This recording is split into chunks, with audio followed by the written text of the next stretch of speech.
All right, greeting folks. Phil Gallagher of ThrabenU here with a special guest tonight. I am joined by Travis Parsley of the Legacy Pit. How are you doing, Travis? I am doing great, sir. How are you? Doing pretty well. Looking forward to just playing some good old-fashioned Magic with some cards that maybe don't see as much love as they should. That's right. So we've played Pox on this stream before, so my followers are no stranger to it. But why don't you tell us about some of the sort of interesting quirks about the deck list that we're going to be playing tonight?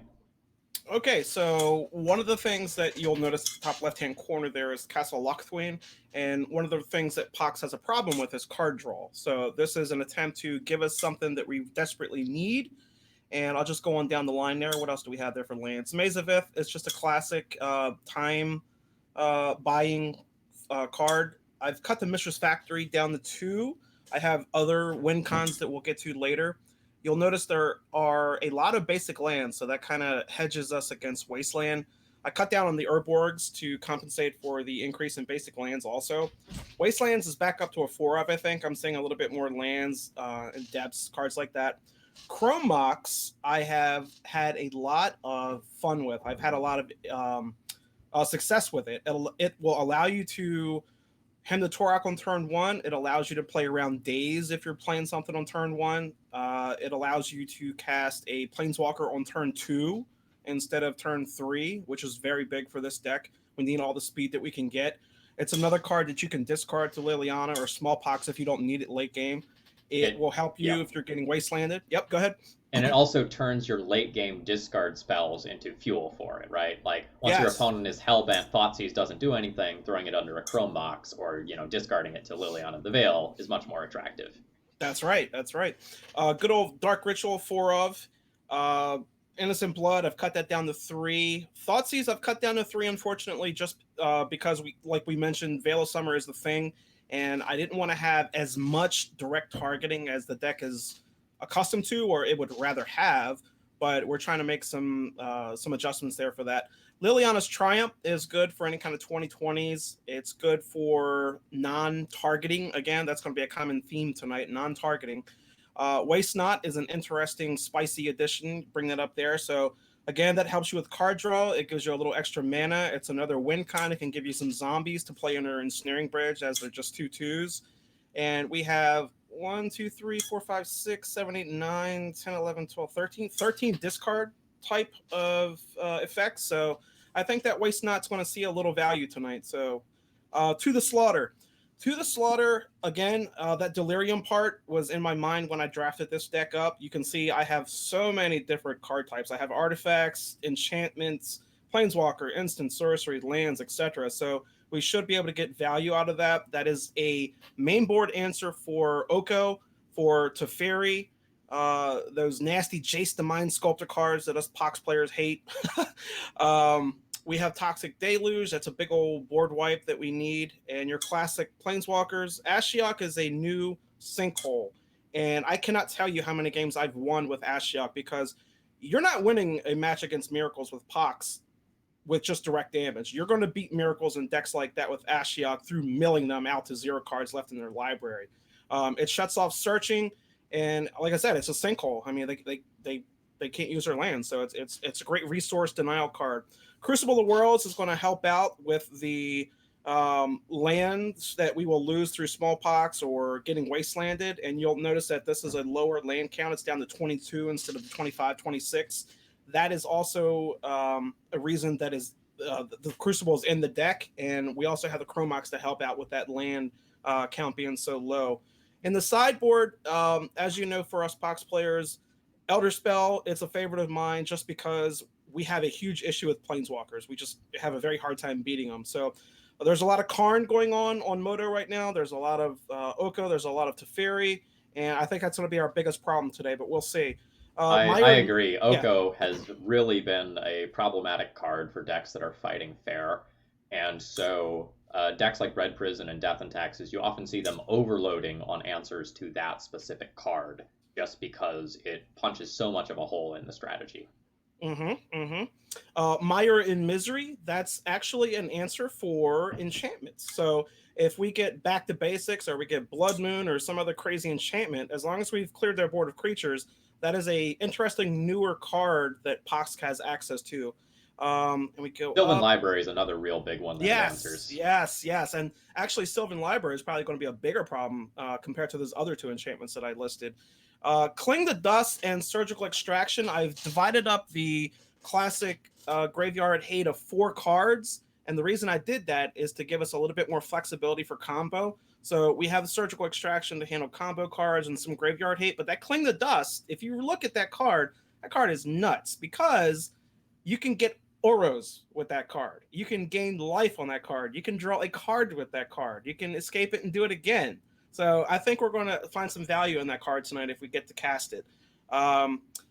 We have the Ensnaring Bridges for the big bads, show and tell, things like that. Spyglass, it's just overall great utility. I have a hard time with any kind of artifact decks like Death and Taxes or Stoneblade. So cutting off Batterskulls, Swords, Jittes with that Null Rat is going to be very instrumental.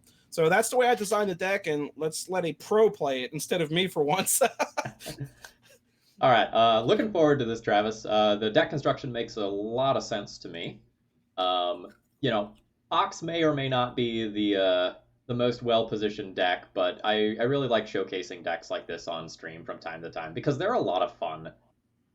And I bet we can 3-2 with our combined efforts. I feel pretty good about that. I think you can definitely do better than that, Phil. So let's do it. All right, Legacy League, Pox, let's battle.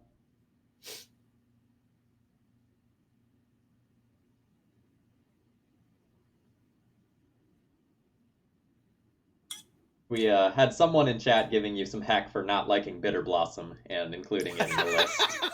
Yeah, the Pox community hates me because I have a hatred for Bitter Blossom. The other guys have luck with it, but I don't. Bitter Blossom kills me, okay? And I'm sorry, guys. I don't know how that card works for you, but for me, it just freaking kills me. So I banished it. Yeah, I have been on the wrong side of like a Plague Engineer enough times to know that like that card alone can beat me. So like I've lost to like playing a Bitter Blossom, and then my opponent goes Plague Engineer, and I go, oh no. Not in this meta. No, that would never happen. Oh. All right, here we go. so we're playing against someone who was last seen playing Hogaak, and we have like so close to an amazing hand. So I think you pitched that, Phil. I agree. Just 1 mana.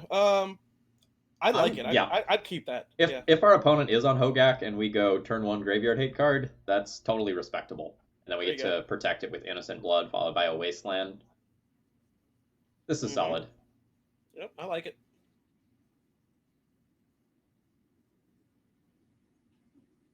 And I think we're just throwing back a Swamp here. I like it. All right, Jake Shoes, what do you have for us?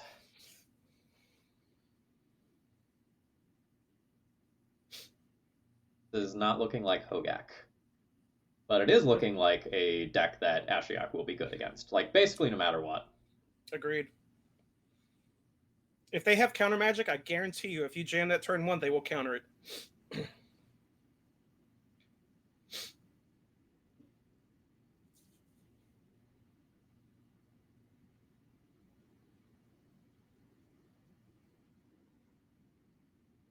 Yep, there it is. All right, Force pitching a Preordain. So we're probably looking at Show and Tell here. An Innocent Blood might steal the game here.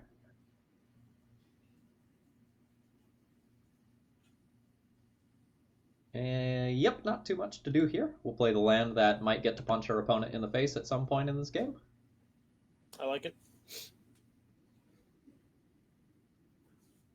So operating under the assumption that this is something like Show and Tell, how is that matchup? You need discard, and you need it real quick. Yeah, I'm pretty sure they're on Show and Tell now. This is what we didn't want to see. We wanted a Show and Tell creature. Yeah. But maybe we get to Wasteland them off of red and buy some time in the short term. Oh, yeah. Oh, dude. I think you Wasteland here, and you hold up for you know what. Yep. Yeah.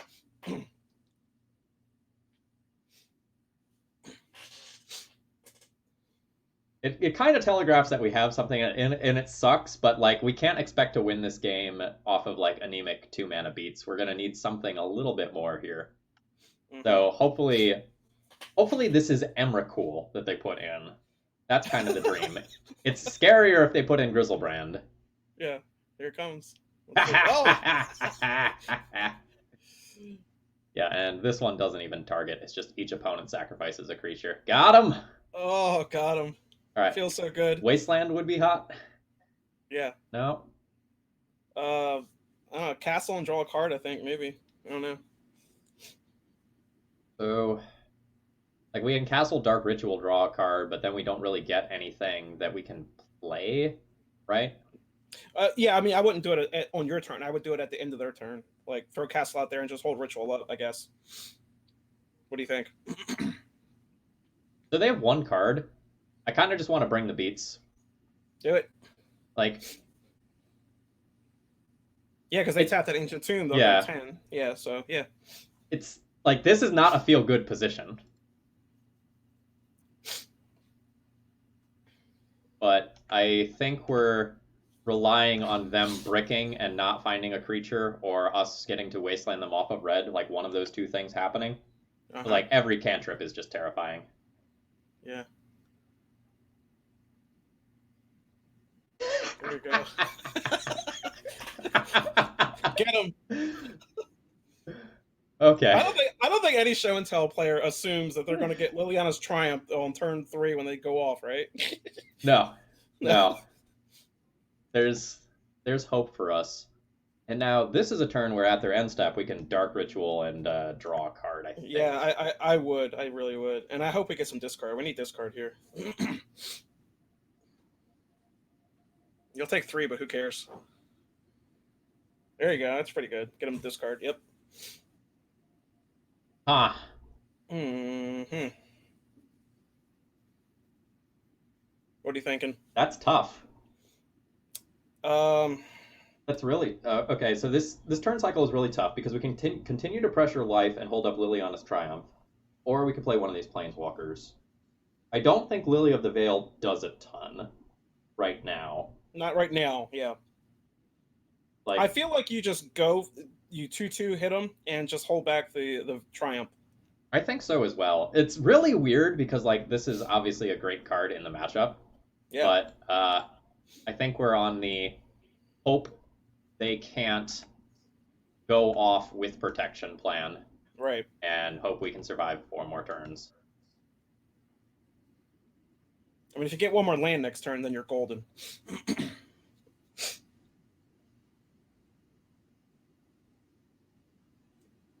Looks like we're going to get to the next turn, so that's good.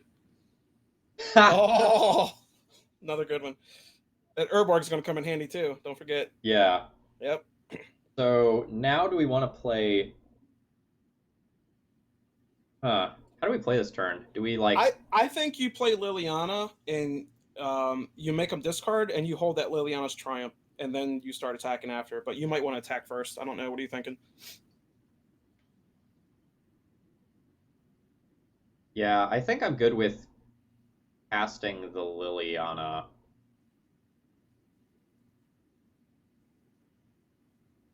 I don't know how much this does. Like, that's very unclear. Well, I know the number 1 enemy for show and tell is discard, so yeah. I think it'll tell us a lot if we see what they discard. They discard just lands, so they're just lands. flooded. Okay. Yeah, and we absolutely cannot risk tapping out here. Mm-hmm.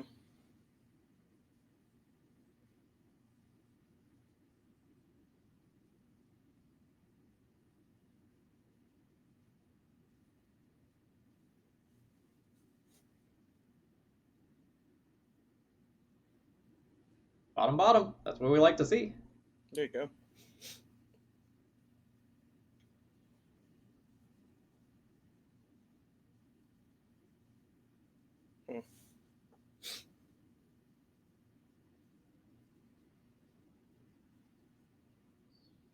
So we could go play land, play Ashiok.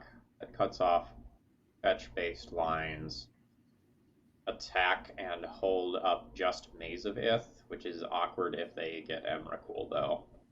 So I think we need to hold this up one way or another still, I think. Yeah, yeah. And the question is, like, how do we do that? I We think can just dump the Ashiok at this point, saying, like, that's not how we're winning the game, and just make I another think land drop. yeah, Ashiok, I think late game, and you're not trying to mill him here. It loses a lot of value. If we would have got Ashiok out a lot earlier, it would have been much more valuable. So I would pitch Ashiok, right?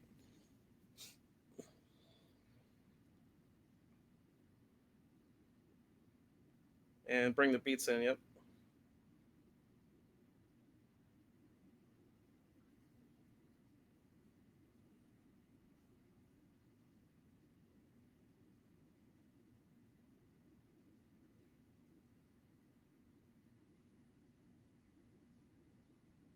It's a good card to pitch. Yep. Yep. Easy.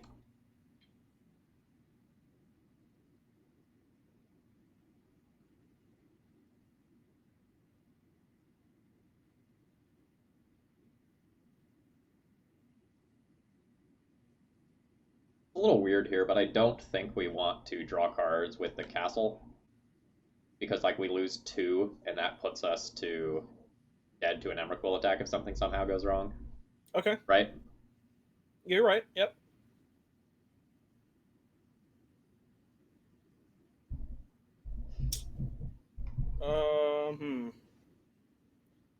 I think you just continue the same plan and pitch the smallpox here.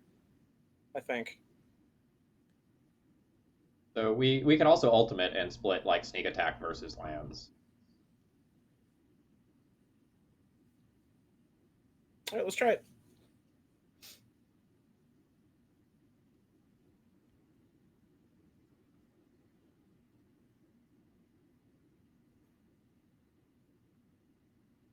If they pitch a spirit and throw out Veil of Summer, I'm going to leave. So if they do this, presumably they have to keep this set. Uh-huh. So is there a world where instead we do something like this? I think you put the Ancient Tomb on the bottom too, right? So if they tap it after taking 2 damage, they die, right?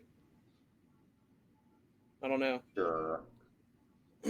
So, like, the Ancient Tomb is a dead card. Like, we don't need to think about the Ancient Tomb. So we want to split this in a way where they can't activate Sneak Attack, and they also can't cast a Show and Tell. And so I think it's this. Okay, yeah, that makes more sense. Yep.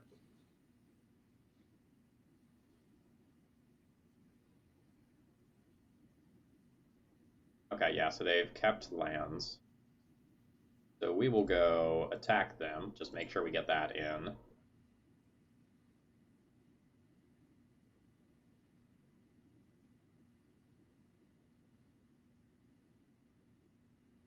And now we cast Smallpox. They'll discard a card. They'll lose one of these lands, go to 1, and then they also can't fetch. I don't want to I don't want to use Smallpox because if for some reason they are able to put out a big creature, we don't have that sack effect anymore, right? Like what happens if they have Lotus Petal and Show and Tell and they draw a creature, right? So they would need, like, land, Lotus Petal, Show and Tell creature. No, they would just need Lotus Petal. Oh, right, they're gonna sack this Ancient Tomb. Yeah. Okay, yep, yeah, you're right.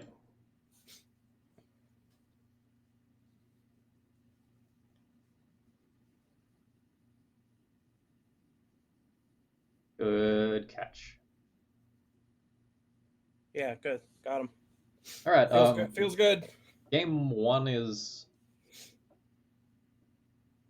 I don't know, maybe a little bit harder than normal. Like, we get things like Ensnaring Bridge, Sorcerer Spyglass out of the sideboard. I like chains, yeah. Chains. Yeah. I like surgicals too, just in case. But oh no, Myra Misery is really good here, I think. It's good enough. Yeah. Do we go like surgical levels of deep? Let's see what we want to take out first, I guess. So Crucible of Worlds seems pretty slow to me. Yeah, they're not wastelanding us, so. Lily Last Hope is probably suboptimal. Toxic Deluge, not great. Well, I don't want to take out too many win cons, but maybe shave 1 Last Hope. And yeah, the Deluges are bad. Yeah, like those go, maybe shave one of these. Um, maybe shave one waste knot. And we got so many edict effects too, so um, just gotta make sure we keep a clock. Uh, I don't know. Do you think we need the surgicals here? Yeah, that might just be boarding too much. Like, Okay. we have a whole bunch of different edict effects, Yeah. and so we're largely good if our opponent just puts in a creature, Mm-hmm. but it's when they show and tell in like omniscience or when they play sneak attack that things get a little bit harder for us. But Mm-hmm. I don't know that we have much we can do to deal with that. If we were playing a build that had like Inquisition of Kozilek's as well, I'd be more inclined to do this, or like maybe I'll consider this when we're on the play. But I, Okay. I think I like this. Okay. I mean, the Mayboard seems pretty strong enough against show and tell, so see what they do.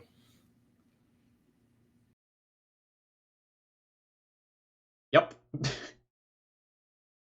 You keep hands like this, like Dark Ritual into one of our like awesome 3 mana cards. All about this life.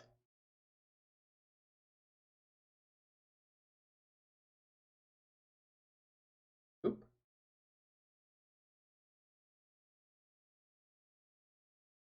I appear to have lost Travis. One moment.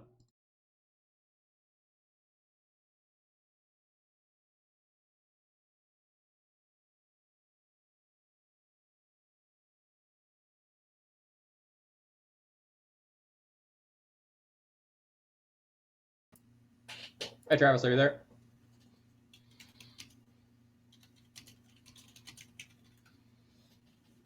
Test, test, test. I can hear you, Phil. Oh, okay, cool. Yeah, Yeah. we dropped the call there for a minute. I'm not sure why. There you go. All right, we're good.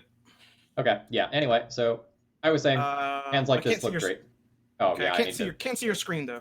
Well, you can take my word for it. The hand's very good. Got it. There you go. All right.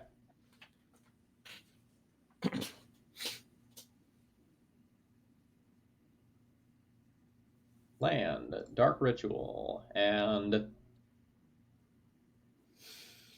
I think you go Ashiok here, so get that Force of Will out of the way. sounds good.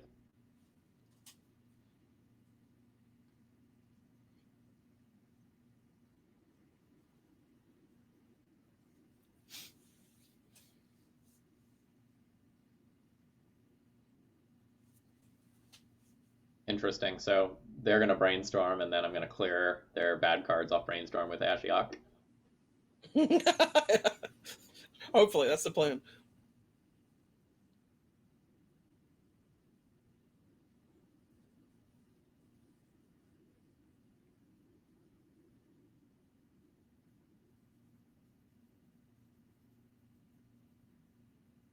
There's the pause. Yep. Okay.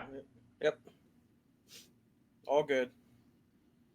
That's one less force for our edict effects.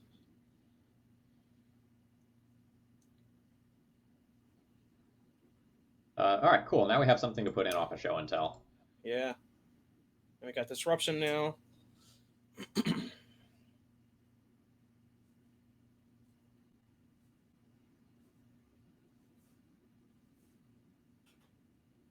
We're in pretty good shape if we get land. Correct. Like we have 3 edict effects, kind of 4. I'm treating this more like a discard spell at this point. 2 of these are at instant speed. We also have something to just like protect us from getting killed quickly. Mm-hmm. So show and tell, omniscience, Emrakul. That's probably the line that most likely leads to us dying because then they get an extra turn to try to answer the ensnaring bridge. But we'll see.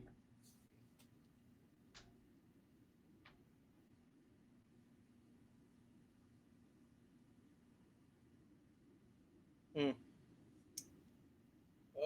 I think you take the show and tell, right? Because they probably have a creature on top of the library, maybe. With the sneak attack, they would have to go another turn, right? Yeah, that's likely true. And like we have a chance to draw another discard spell to get this. It's also possible we should just take the Ponder in case the top card is Omniscience instead, but nah, Show and Tell does the same thing. We'll take the Show and Tell here. Like, it's not detrimental to our opponent. It buys us time. That's what we really care about. Right? Just need one more land.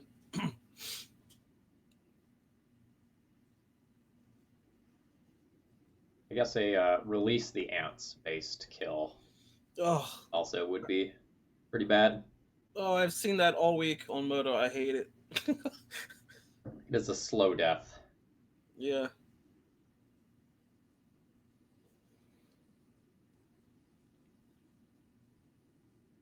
Played a land other than the one that we knew they had.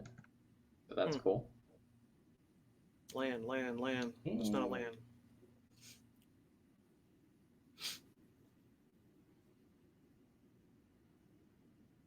Are we dead yet? No, we're not dead. We're spooked though. As long as I don't Lotus Petal here. Let's see. Yeah. Okay. Land. Okay. Yeah, that's Where's fine. the land? There you go. We got it.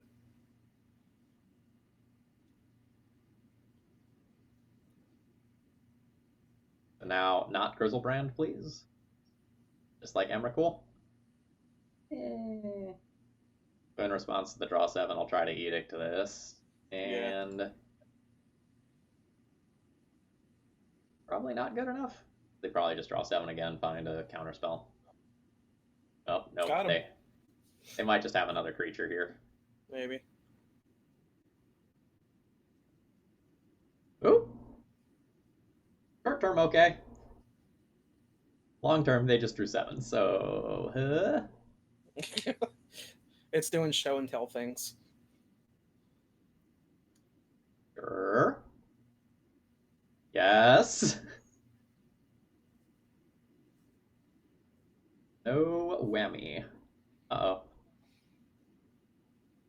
Okay. That's not dead yet. Nope. Still not dead. Still not dead. Okay. You've had your fun. Show and tell doing show and tell things. What can you do? It is indeed Negator 77. Uh-oh. Tom Hepp is here to pick on me. He's very good Tom, at that. Behave yourself, Tom. I can't see the chat, but I know what you're doing. All right. So the only question is, do we want surgicals now that we're on the play? Fine. I don't know how exciting it is. Like, surgical might be better than, like, waste not. Yeah, I just want to try to maintain a clock, though, somehow. Or at least a shot at a clock. All right, then let's not board anything else, because, like, we could also board out a sorcery speed edict or two. Yeah, maybe take out one Innocent Blood and just bring in one surgical. How's that? All right, Miser surgical. Yeah. Let's see. The dream is Thoughtseize surgical on turn 1, right?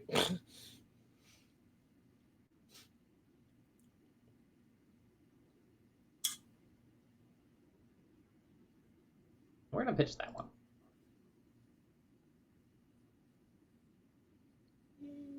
I think that's fine.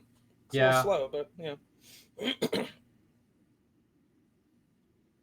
And you're on the play, so... Yeah, like, we're gonna try to go just turn 1, Hymn to Turok. And I think we're throwing back the Innocent Blood here. Like, Innocent Blood and Smallpox are both extremely awkward at this current time. Actually, Smallpox might even be worse. Yeah, I would pitch to Smallpox.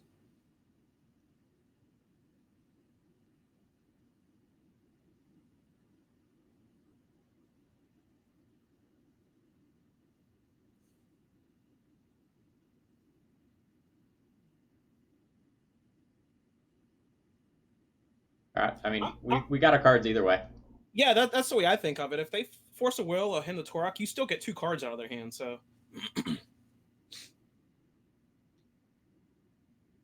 Thing's a little bit after our mulligan, though. we're very resource light at this current time. Mm-hmm.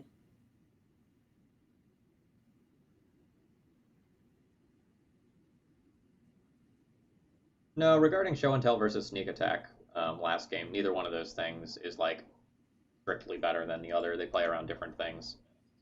So, for example, if there is an omniscience on top of the library in the top two cards, then like letting them have the show and tell is absolutely devastating. Whereas the sneak attack buys us time, and we can actually like work towards hard casting some of our own things. Mm-hmm. Whereas like we have a greater chance of just being dead on board to the show and tell if things go wrong.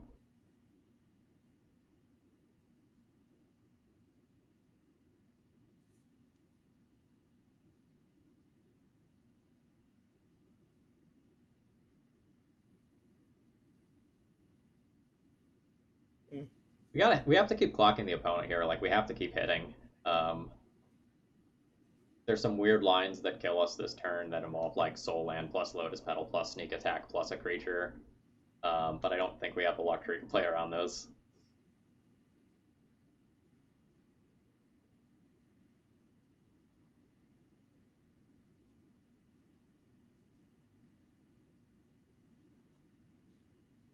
Oh man, that green Manosaurus they have is freaking me out.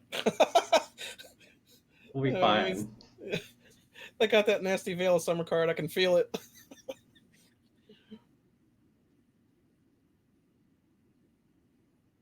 Huh. I don't know. They just drew a lot of cards. Yeah. I think it's a little risky if you swing here and don't keep open Edict. So do I. It's real sad though. It's real sad to just pass here. Um, Notably, some of these edicts target and some don't. Uh-huh. So that's something that we'll want to keep in mind for casting our spells. Yes, it's a sneak attack. Uh-huh.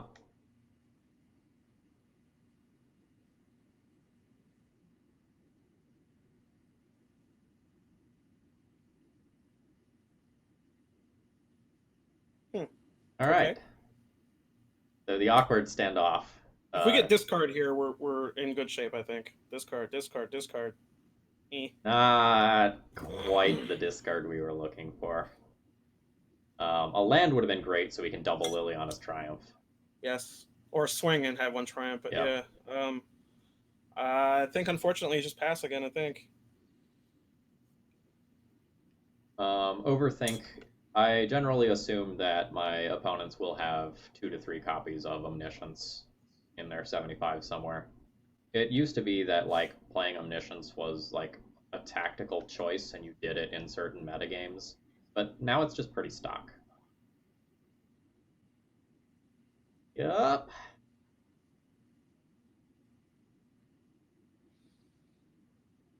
All right, so this is the point where we cast Liliana's Triumph, I believe, because I think they're you do it just now before they draw 7 counter spells, right? yeah.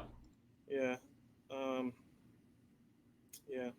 And if they have another creature here, it's a beating. Or if they have Force of Will. Yep, okay. Mm. Do your worst.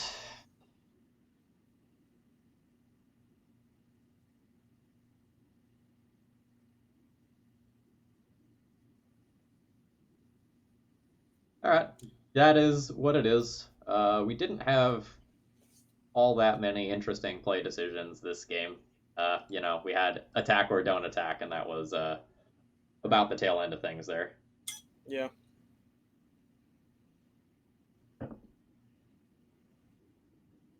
When did you was this always your screen name or was this like a change within the last 2 years? Within the last 3 months, I think it Okay. was Death and Taxes FTW for a long time. Okay. And then I rebranded and just made everything more consistent across sites.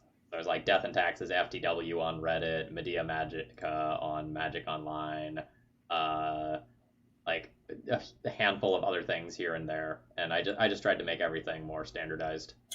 Okay. Was a very good move. Good stuff. One of those things that if I knew I was going to go as deep into content production as I did, I would have like done it right from the beginning. But Hmm. it is what it is. All right, this looks like a great opening hand to me. I like it.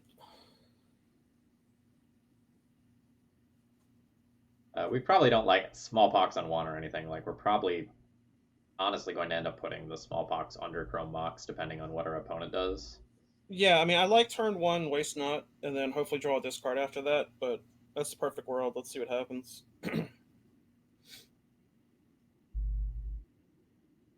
We could always have Ashiok on turn two with this hand.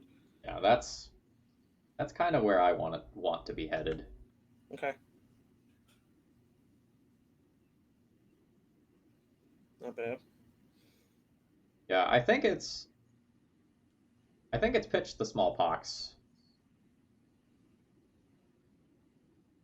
and play the waste not on turn one. Okay. Oh yeah, if our opponent played a turn one Delver or like a turn one like threat of any nature, like that turn one Oh smallpox yeah, would be like yeah, real juicy. yeah, yep. It's the best time to play it.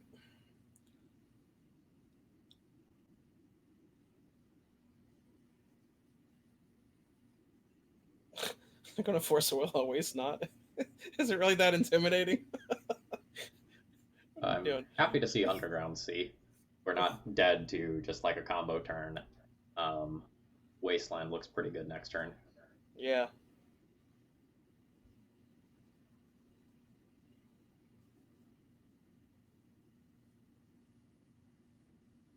Okay, that's fine. So maybe Grixis Delver. If we get that Ashiok on next turn and it sticks, it might be big. Cabal therapy. Okay, well, that's gonna miss. They're probably gonna name Liliana the Veil here. Let's see. What are they naming? They named him to Turok. Oh, they did. Okay. I I I think you do. think we jam. You do. I think you could go Wasteland and throw Ashiok out there, or Swamp. Sorry, Swamp, because they might have a Wasteland in response. I don't know. What do you think? Doesn't matter. I think I want to like protect the wasteland and then use it to like get rid of this mana source. Okay, that Like makes more so, for sense. example, Yep. if they have their own wasteland, I don't want my wasteland to get wastelanded. Right. Yep. Fine with that getting wastelanded. We're a long way away from drawing cards with that. Come on, let it stick.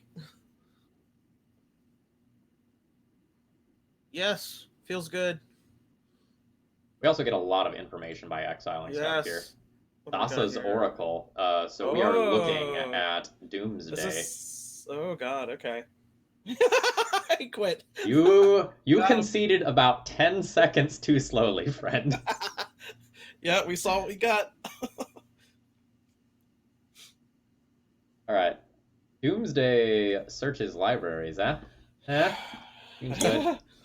I'm gonna let you do the sideboarding here because I am so unfamiliar with Doomsday. I really don't know what's best here. I mean, surgical sounds good.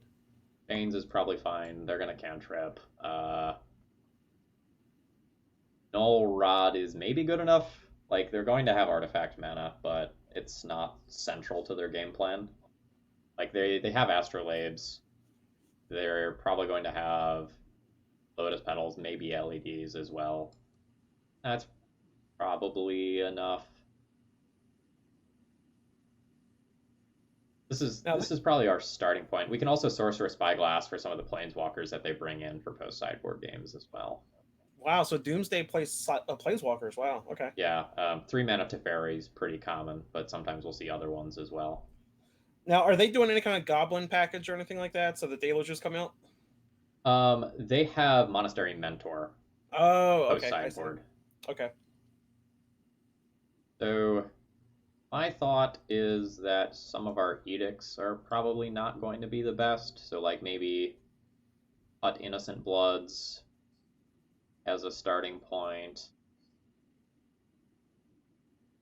Not bad. That's fine for the backup plan.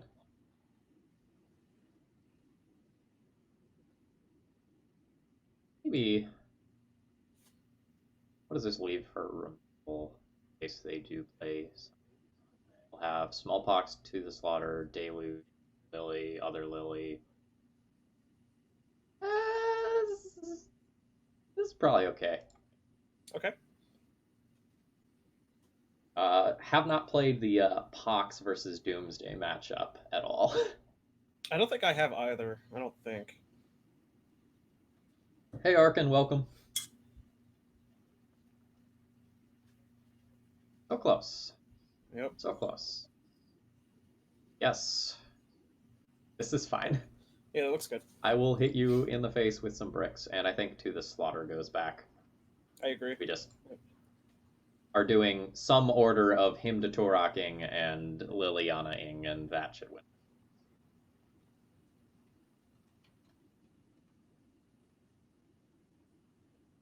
My thought is turn 1 him, turn 2 him, then play a Planeswalker, assuming we draw a land in 2 or 3 draw steps. That's what I think. I'm just wondering. I wonder if they have the days right here. We'll see. Well, if they have the days is right it now? here, they may not play it on the Dark Ritual anyway. I've had people do that to me, and it hurts. Oh, yeah, it sure does. But, like, sometimes they get greedy and they want to, like, get the 3-drop that you're potentially playing out. Yeah, yeah. Too good. There it is. Too good. There's that nasty thing. I hate it. I hate that card. Well, we knew we were going to lose to that whenever it happened tonight, so, like, it is what it is. But are they expecting a second Himatorak? Look, if they have the second Veil, they can have it. We don't play around that here. Oh, good. We don't even have to. Days will get us, but, like, whatever. Yeah.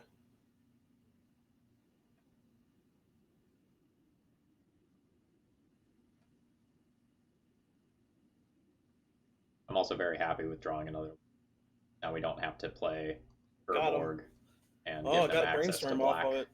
I like getting that brainstorm out of their hand. It feels good. Yeah. It's just weird because like playing Urborg makes their Doomsdays so much more live than they actually are right now. Yeah.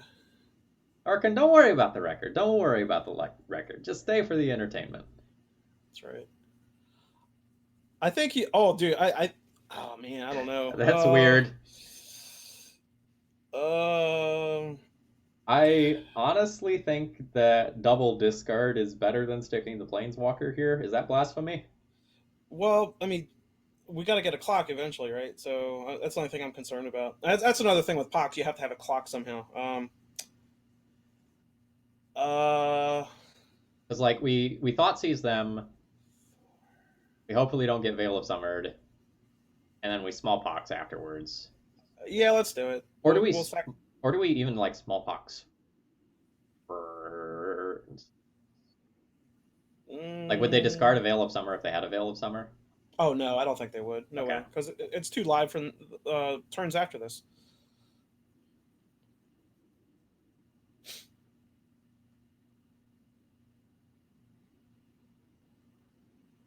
I feel like they have a days. No, yeah, they do. Okay, so how many Thassa's Oracle do they play? 2 or 1? They have multiple, so Oh, they do, we're not okay. just like shutting them off here. Yeah. I think if we want to resolve Smallpox, we have to take the days, and I think playing the Smallpox is pretty darn good right now. Let's do it.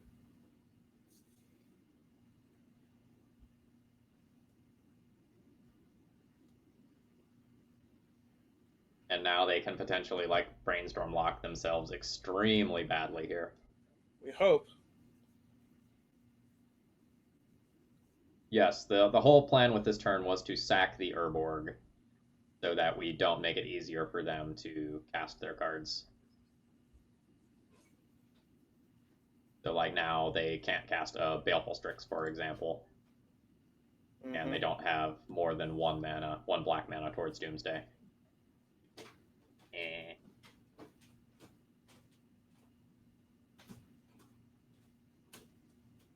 This is probably a Baleful Strix. And now we play the top deck war. Well, I'm not unhappy about that. That's a dream. You're living the dream, Phil. Took 2 cantrips. Alright, so we're now at about parity.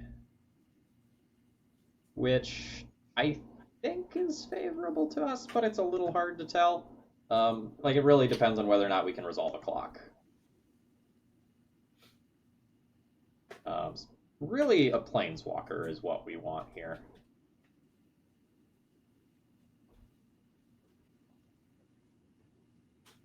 Alternatively, we can just get pecked to death 14 more times by this bird and die a slow and painful death. And You'll draw a steering bridge by then out of the sideboard. It's not bad. You can sort of race them for 2, right? Okay. yeah, it's not what we want. We'll see if they start holding back Baleful Strix. No, they get to keep attacking. Well, you kept those deluges in, so that'll be good. Yeah, we're not in a particular hurry.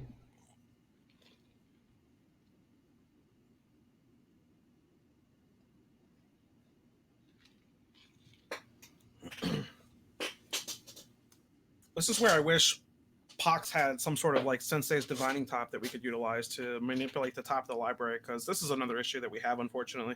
Yeah. I think we're playing this. We don't need to make the land drop this turn. Yeah, you have the Dark Ritual and the Chromox. You don't need to drop it. You're just helping them out, right?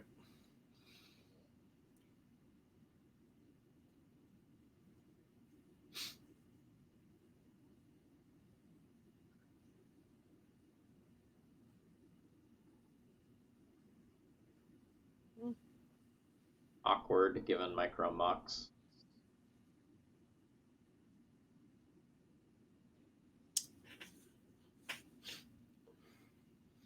I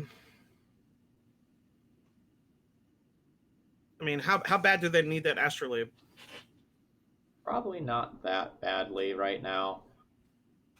Like, I would just hold it to discard then, or like Liliana or Smallpox then.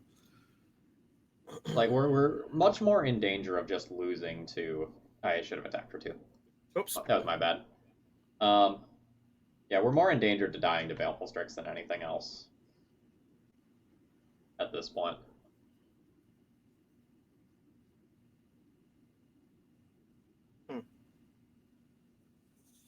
All right.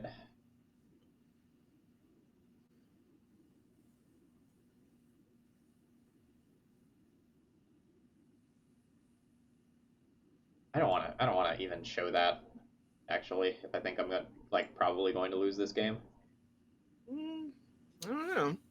You could easily draw a couple edicts or something. So, or last hope. All right. Or even a deluge.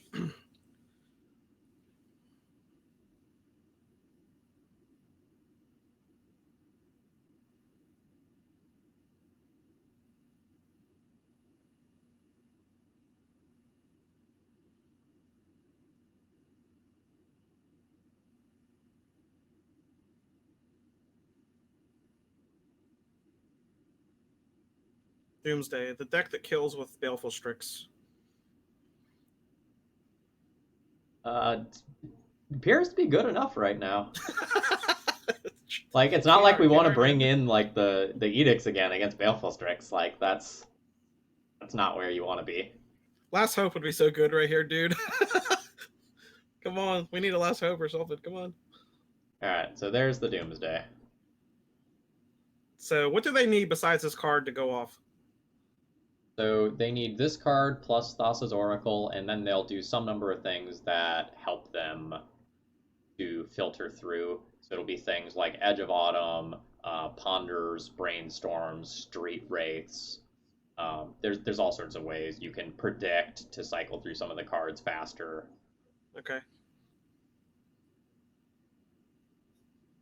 Not that it's good, it's that we're bad. So says chat.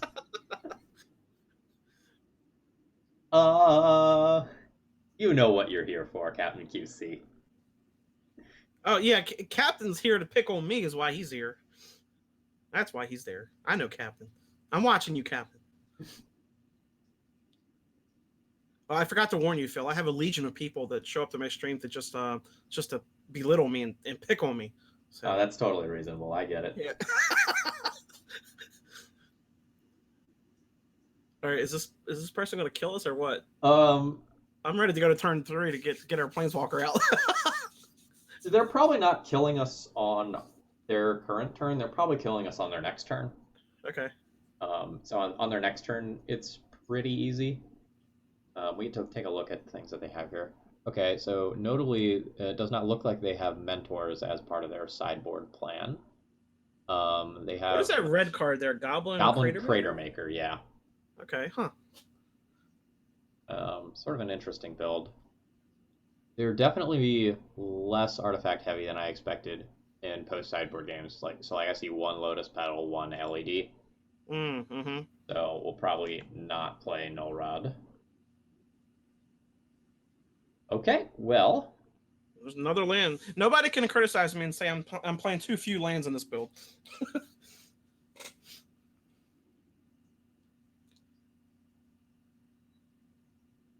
And they're at 6 life. Now they're at 4.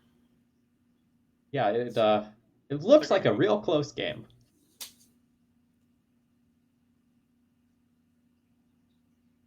So let's see what they have. Okay, yep, there's Edge of Autumn to cycle once.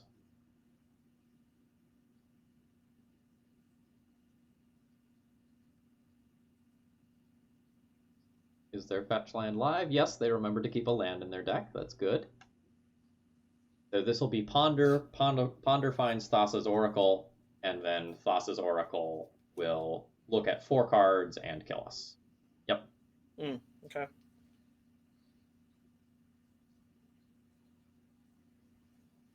No big deal. I believe I have conceded. Yep, okay, there we go. Alright, so let's not Null Rod, I guess, given how few artifacts our opponent actually has. Yeah, it doesn't seem like it's that good.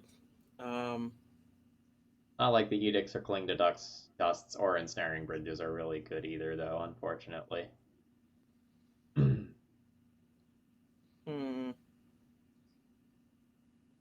I guess. I mean, we just got flooded really bad there. Yeah. I guess Innocent Blood, yeah.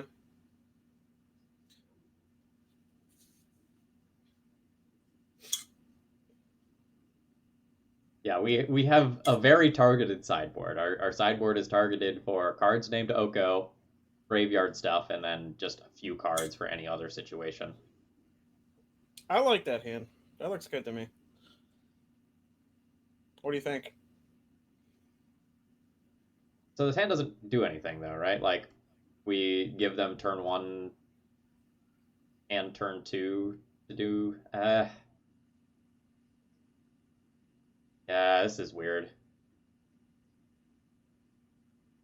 you like it, I'm going to keep it. I would have mulliganed this one.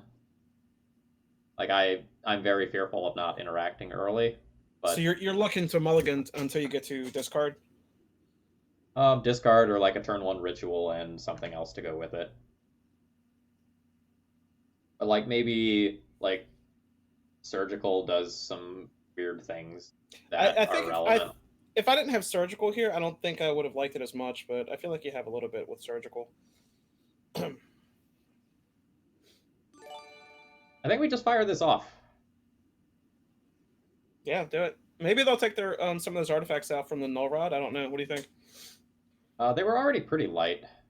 So it's hard to say. So why do you like Wastelanding on their upkeep? So like they don't have Stifle, but it's one of those things that like you can very easily get in the habit of playing around Stifle, so that like when your opponent actually does have it, you're more prepared for it. Mm-hmm.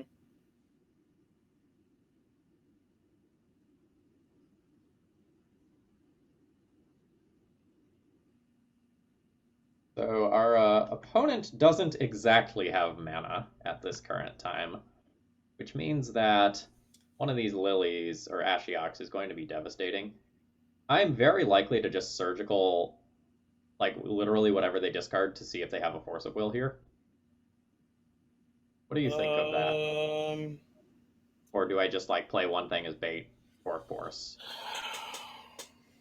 So, like, obviously I don't want to, like, take Astrolabe out of their deck in a vacuum, but, like, knowing whether or not the card that I'm playing is going to resolve is pretty big here. I think you go ahead and shoot the surgical and the astrolabe to see if you can resolve the Ashiok, because Ashiok will win you the game, right? Yeah. If they have counter magic, then throw something else out there to force them to counter it, like Veil, Yeah. Liliana the Veil. We can That's what also, I think. I guess, tag the Underground Sea. That actually might be better. I don't know what their mana count is. Yeah, I don't know what their mana colors look like, Um, percentage wise. yeah. Yeah. Even if it like takes one Underground Sea out of the deck, that's like one fewer mana source they have to draw towards. And if they counter this, then we're gonna feel good. All right, they do have Force of Will. Oh my god! And they got double days too. All right, so we take 2 mana sources out of their deck. They do have Force of Will, but that's fine. I guess I should snip this and be a good Magic player.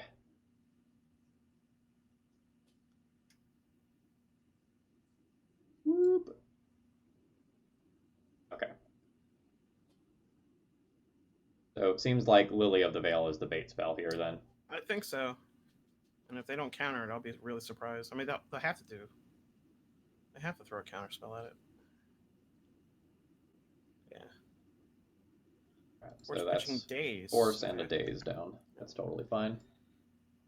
And if they don't draw an island next turn, then maybe we're okay to throw Ashiok down. Well, we also just get to play our Wasteland to play around days anyway. So, like, Oh, that's true too. Yeah. we're good. Yeah. Nice. Got him. That'll do. Is there still a Discord, as in a Pox Discord? Is that the question? There's a very lively Pox Discord, and Brian Inverted Ninja might actually be in the chat. He's the admin for the Pox Discord. I think we have either 15 or 1,600 members. Is that right, Brian? If you're in the chat, it's pretty big actually for Pox.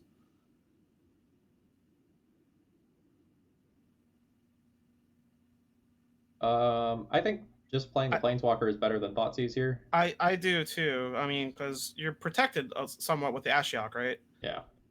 And you need to get that clock going. So.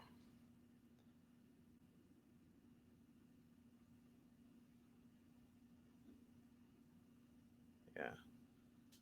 We're also potentially like working towards milling some of our opponent's critical cards. We haven't done it yet, but like when things like Thassa's Oracle start to eat it, becomes a little spooky for our opponent.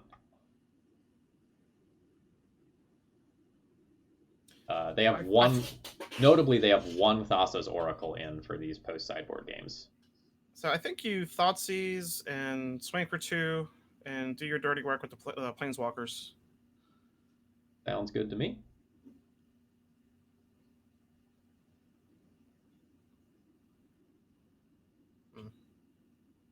Do you care more about the Doomsday or the Edge of Autumn or the Crater Maker? Crater Maker is going to go after our Ashiok probably, right? So the Doomsday doesn't do anything currently. Like, that is not a card that has text.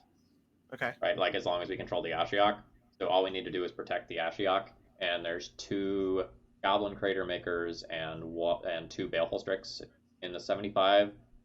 There's 1 Baleful Strix and 1 Crater Maker left in the deck, I believe. So I think we take Crater Maker. Right? I think Crater Maker. Yeah, because I want to protect that Ashiok as much as possible.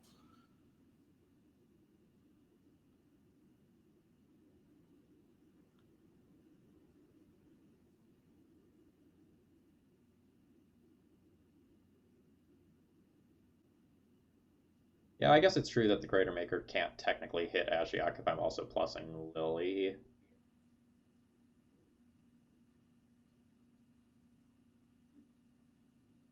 Alright, there goes a Baleful Strix. So that's nice.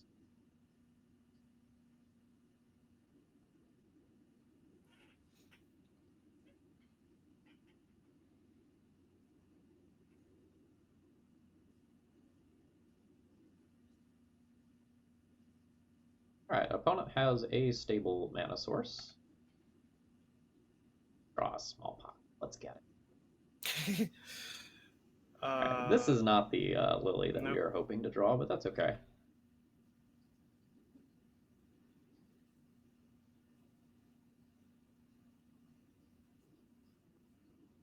Doomsday 6.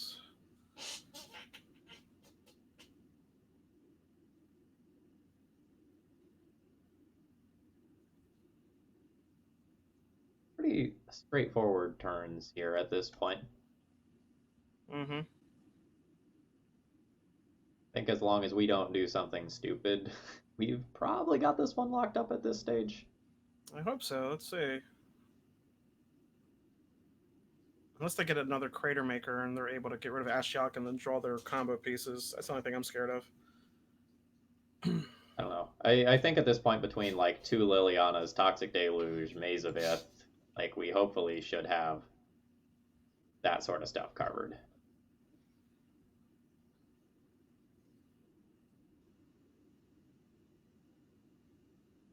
Kind of weird if we draw another Ashiok, whether or not like we actually can afford to minus our current Ashiok to cast it.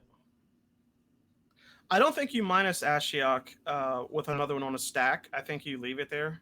Yeah, you just like cast a new Ashiok, and if it resolves, you can minus that one. Yeah, because it's so powerful just sitting there with that static ability. I wouldn't want to risk it getting forced and then having no lock pieces at all, you know? I guess you could like technically cycle an Edge of Autumn and like get some value off of this, but I don't care. Like you're losing a land either way. Predict. Yeah, fine, Andy. I'm here with Travis of the Legacy Pit. Hello, everyone. Cycling.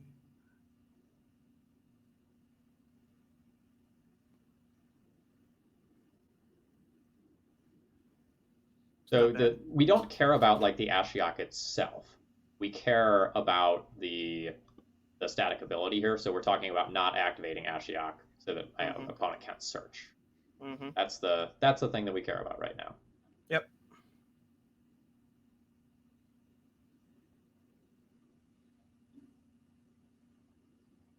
So we have 3, 4, 5, 6. Activate. We can go Dark Rit, Lily, and draw. I would swing with the Mishra's Factory instead of drawing, right? Speed the clock up a little bit. Yeah, sure. All right, so that's 3. We cast this plus this. So I can Dark Ritual and do this, but then I can't attack with Factory. I'm one short. Yeah, you don't have the Urborg out, right? Yeah. I think you put more pressure on by attacking. I think. Yeah. Like I don't need any new cards to win this game.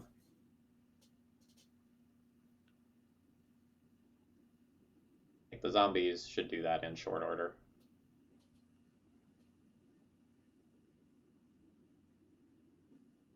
Got him. Good stuff. All right. On the scoreboard. There you go. 1-1. So how are things going at the Legacy Pit? I know you've been doing some strange virtual matches. Yeah, for the past couple of months, we've been having remote players, virtual players, linking into the Legacy Pit via the Matrix, and we've had on some of the best players in the world. We've had on some of the most well-known Magic the Gathering personalities.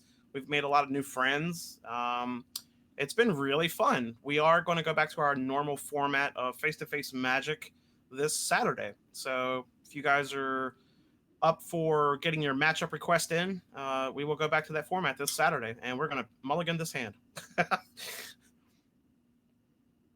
awkward. Yikes. You also have to ship this one. I think you got to go down to 5. And it's Anurag you're playing against. Yeah, hopefully he just like makes a mistake while petting a dog or something and loses. No, I don't think Anurag makes mistakes. We'll say. Right, so I have to ship 2 of these.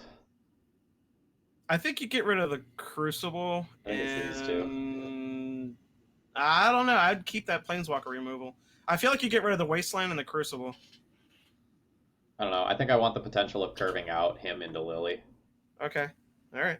I like 100% agree with you that Anurag is playing Planeswalkers, but I mean, I don't know, but it just feels like something he would do. I I think I need a 1-2 punch here that puts pressure on him Okay. early. Okay. Like I don't think we win the long game after mulliganing twice against some sort of blue card advantage deck.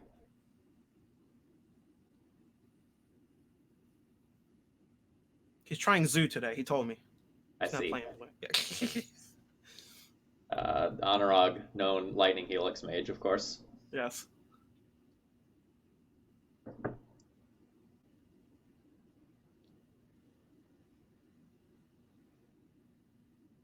Or at least we can cast everything. I think we're still on the plan of cast him rather than Wasteland. Oh yeah, absolutely, absolutely. Like him, hopefully, is brutal here. And then like we get to cast. We don't know how important that Mystic Sanctuary was. Probably not. Hmm. But we get to cast Lily of the Veil 2 turns in a row. And have one stick, hopefully.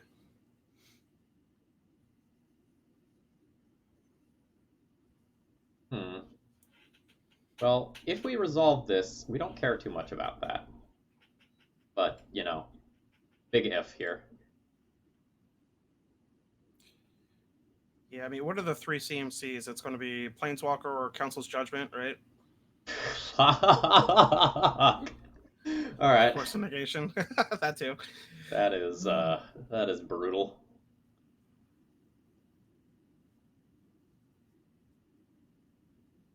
Yeah, but we were normally going to be looking at things. Oh, just don't want it, huh? Well, that's maybe good for us. Maybe.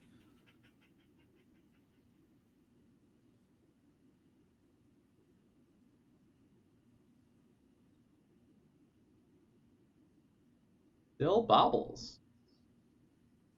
I have not seen his list with these baubles. Is this still like a miracle type deck, or is this something else?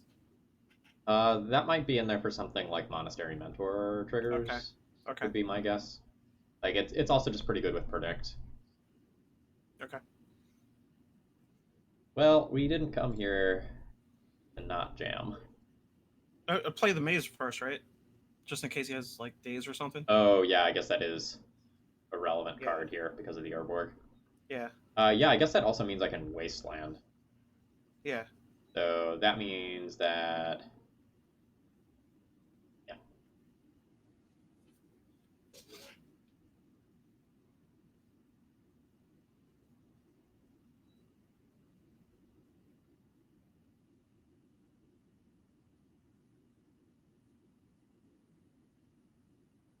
Huh.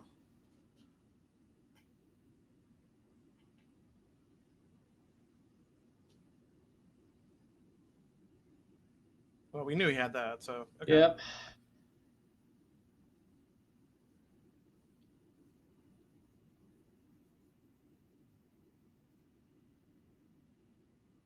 So the good thing here is with the Castle Locthwain, if we don't draw something good next turn, we can at least start drawing some cards. All right. So he has found land.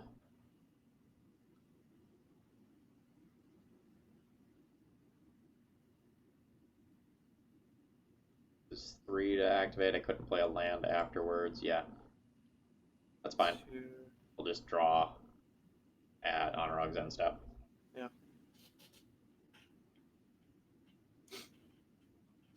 I mean, I suppose you could make an argument to try to Do the Dark Ritual. Dark Ritual and hope to get a Hymn to Torok there, and that you could cast it with the Urborg, but we'll see.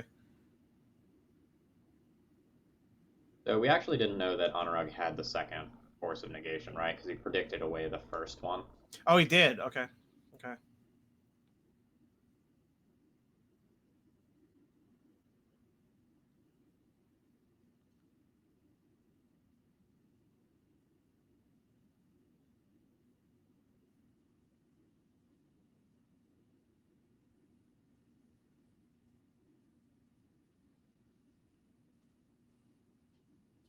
mean, it's awful. I feel like the critical part for him mana base wise is having 3 lands, right? yes. Do we want to attack with Mishra's Factory? It's attacking into like Snapcaster Mage, Swords to Plowshares, I mean, that sort of stuff, or is it just I like better to draw more cards? well, you have the Dark Ritual. You can still draw more cards, right? You can swing with the Mishra's Factory for 2, and Yeah. then Oh yeah. You're right. yeah, and then you'll take less damage that way too if you use the ritual for it.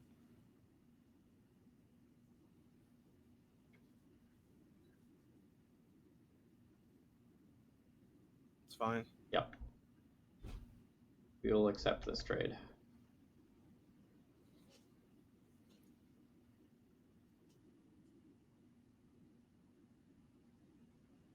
All right, you're gonna run out of those baubles soon. Is that what's that 3 now or 2? That's Yeah, that's 3. the third. Okay, and then we'll activate the castle here.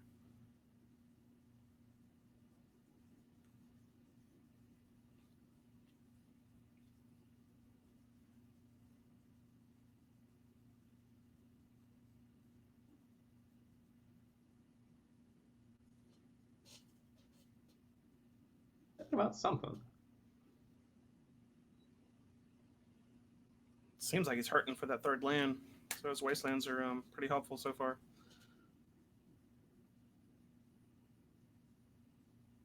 Huh. Yep.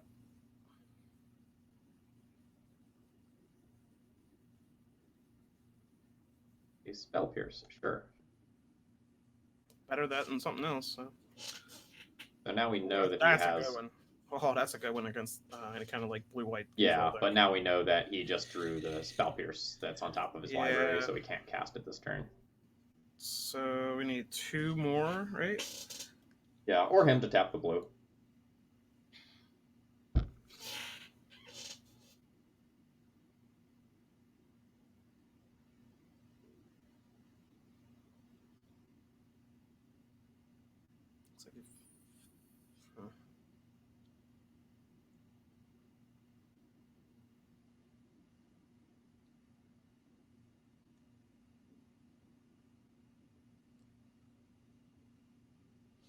So now. But you have the 2 extra now, right? Because castle's yeah, not we can play legendary. for the Pierce. Yeah.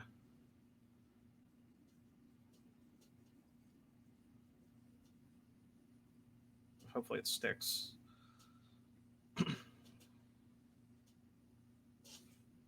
This is one of those cards, like, the earlier it's in play, the better, so I'm fine with casting into like, Counterspell or Brainstorm or whatever here. Mm-hmm.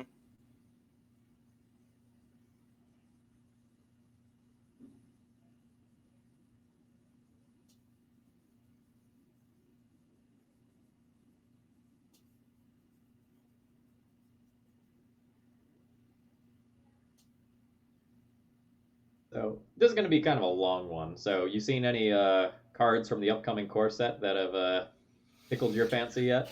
I mean, for Pox, there is that instant Planeswalker removal that is for Walkers 3 CMC or less. That's cool and all. It does help against Teferi and Oko, but keep in mind, Pox had a huge problem with Chase the Mind Sculptor and Karn, and that card does not touch those. So we still have a Planeswalker problem, but we have another card that seems to be an attempt at an answer anyway. So I'm not going to be happy until they print like I don't know, like a Swords of Plowshare for a Planeswalker. That's in black, you know? So, but we'll see. Yeah, maybe we'll get that at some point. Yeah. I'm really excited about the new Goblin. Oh yeah, yeah. Actually, that's the next deck I'm going to add to the Legacy Pit library. Is that double Spell Pierce? Holy shit. That is double Spell Pierce, yes. Yep. But yeah, I'm going to build Goblins next, and I think I will be adding that new card. So it seems like it's good with the Kiki Jiki, right? It's insane with Kiki Jiki. Yeah. And what is it? Is it Goblin Harbinger? Is that the name of the card that like tutors for a goblin and puts it on top of your library? Yeah. Let's show Anurag the Moto bug. Here we go. Again. Took you 2 cards to answer it last time, Monorog.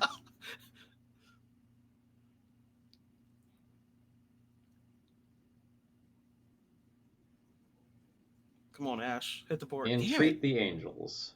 Ugh. That's not really a live card yet. No. We do have... How many deluges have we drawn? 2. None? Okay. We haven't drawn any this game. Yeah. So... I think we just start drawing cards. 1, 2, 3. 3 we can activate. I mean, if you activate it once now, you might draw him to Torok. So I mean, most of our spells are going to be sorceries anyway, so it might be good to activate it now.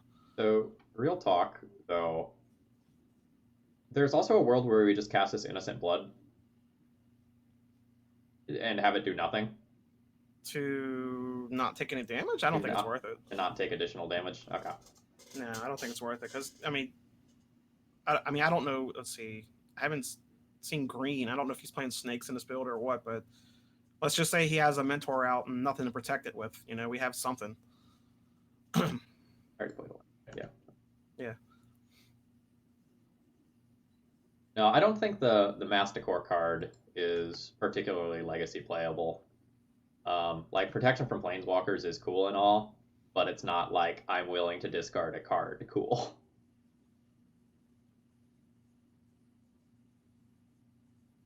I have 1, 2, 3, so I can't activate twice in the same turn cycle yet. I would Thoughtseize first, so you take less damage. That's fair. Yeah. I mean, in the end, it's just 1 damage more, but every point's going to matter.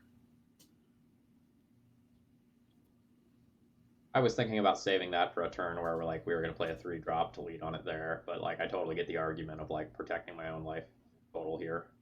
Yeah.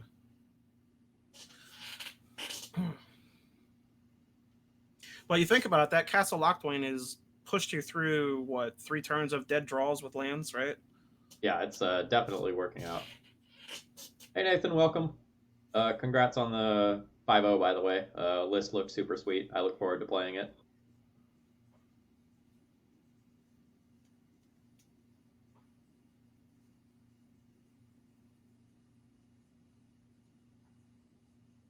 It feels like this game has been going on forever because I haven't had much to do. But looking at our clocks, we haven't actually burned that much time in the grand scheme of things. No. You've been doing what those black decks are known for. You've been drawing cards. Nene666, thank you very much for following. Hope you are enjoying the content. What's going on, Nathan? How you doing? These are some of my buddies here. Yeah, Nathan hangs around my channel a decent amount as well. Rog must have a real complicated brainstorm over here. Yeah.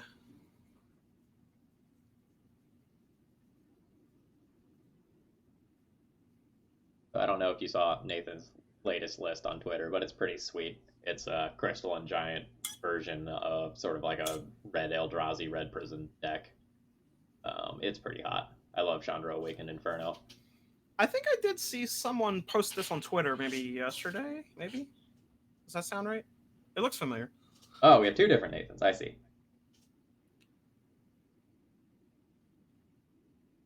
Yeah, I was referring to the 666. Okay. Yeah. That was Nathan Lipetz's Twitter. Yeah. This is a difficult brainstorm.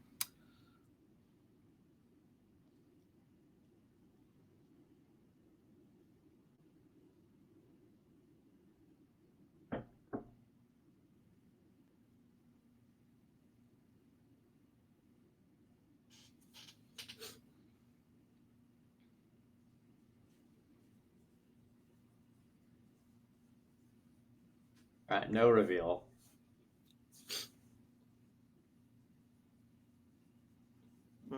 I think you take the. I am gonna take the Mentor. Yeah, I guess at this early in the stage, yeah.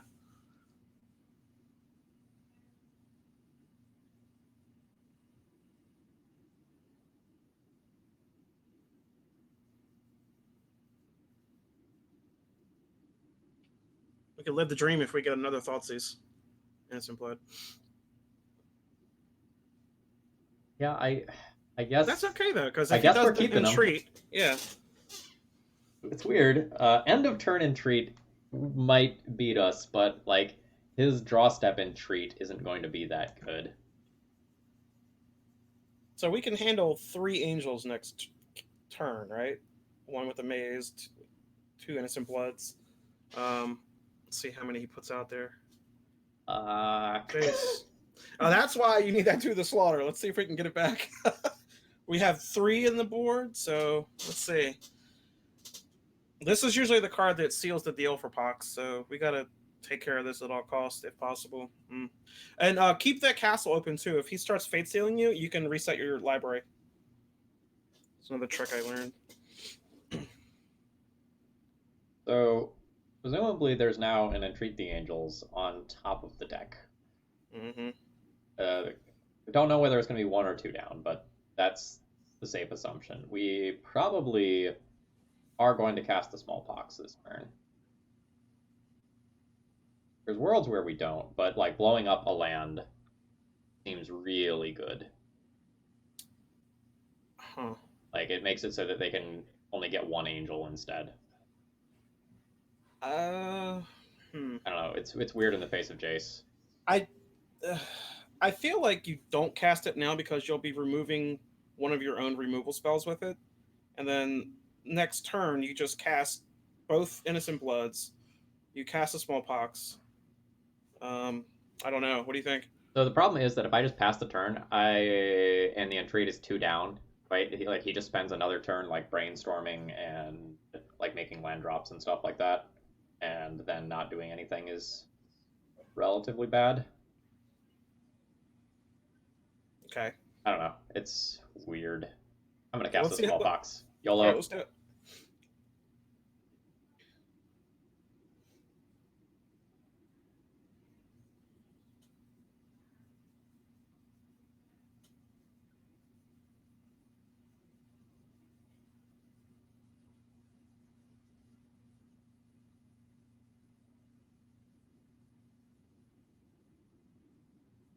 So we don't get to necessarily kill planes, right? Anurag probably sacrifices an island here.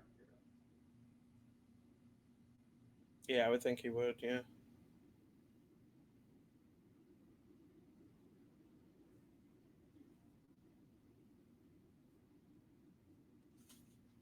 So he has discarded a Terminus. I could Castle Lockdwain activate now. And I would hold that Castle Lockwind in case you get Fate Sealed.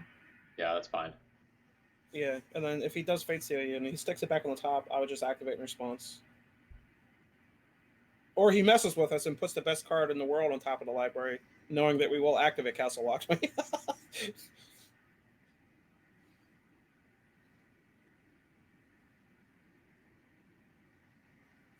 At this point, I just see Anurag brainstorming every turn.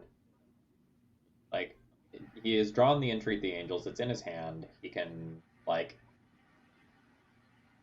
keep, like, boomeranging it back and forth, and it's going to, like, have the possibility of countering our 3 drops, which are our most impactful plays, including our answers to Jace.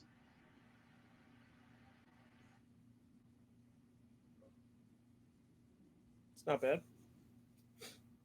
Although, to be honest, I don't know that we cast it yet. Like, waiting and trying to do 2 things in 1 turn might be more profitable than just, like, throwing spells at him. Okay.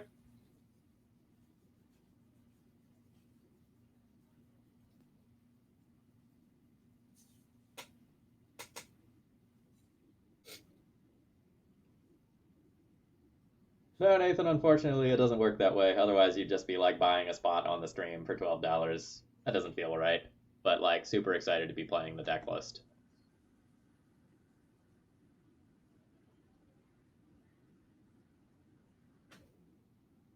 I do have another guest lined up for later this month. I'll be streaming Elves with Hello Newton, which I'm looking forward to. He's been doing a lot of really great innovation with Elves deck lists, especially in regard to sideboarding. All right. Man, look at all the work this castle's putting in tonight. This is great. It is. It's slowly bleeding us to death, but it's fine, probably.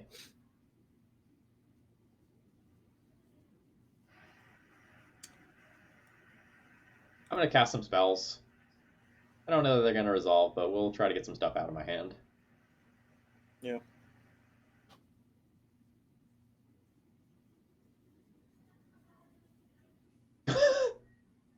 Got him. Double force of will there. Did you drop a land already? I did not.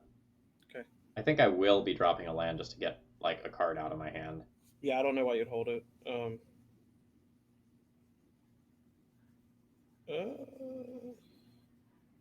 Yeah, well, Yeah. Because like then I can sacrifice the Urborg and then like kind of effectively get a little bit more out of this spell. Mm. Oh wow. Honorak had 3 Force of Wills Wow. after all that. Wow. He's got 22 cards left in his library, though, so if we get an Ashiok out here, it might be helpful. Yeah, the problem is like the Entreat the Angels happens at like any point, right? Yeah, here it comes. We haven't seen Toxic Deluge yet, so we've gotten rid of 3 Force of Wills. 2 Spell Pierce in the yard, Force Indication in the yard. It's used a lot of counter magic already, so we'll see. But we would end up going to 1 life. Yeah, so we have 2 Force of Wills to hit. And so, or sorry, not Force of Wills. We have 2 Toxic Deluges to hit. So the question is, like, do I Dark Ritual into Castle Lockwain here? Because if I do so, I shut off Toxic Deluge as an out. Yeah, but if you draw a dead card instead of like a removal spell, yeah, it's sure not good. I think we're losing this game no matter what. But just you only live once. Do it. All right, so let's Dark Ritual here, and like we'll get to see whether or not Innocent Blood will resolve, and it will not. Well, then it's okay. I would cast the Innocent Blood and then cast the Smallpox, and then you have the Maze Up for that 1 angel left over. This is incredibly awkward, right? So like I cast the Smallpox and it puts me to 4. So I think we're dead. No. Do the Innocent Blood first, and if it resolves. No, the Innocent Blood won't resolve because Brainstorm is on top. Oh, I see. Oh, okay. I see. Yeah. So activating Castle Lockwain would leave us with 2 mana, which doesn't leave us outs. So I'm gonna cast the Smallpox and actually hope that like this works out somehow. Like Anurag fetches, and then Innocent Blood gets to resolve, and the Smallpox also resolves. Like we're Anurag has figured out that I am dead if this resolves. Good job, Anurag.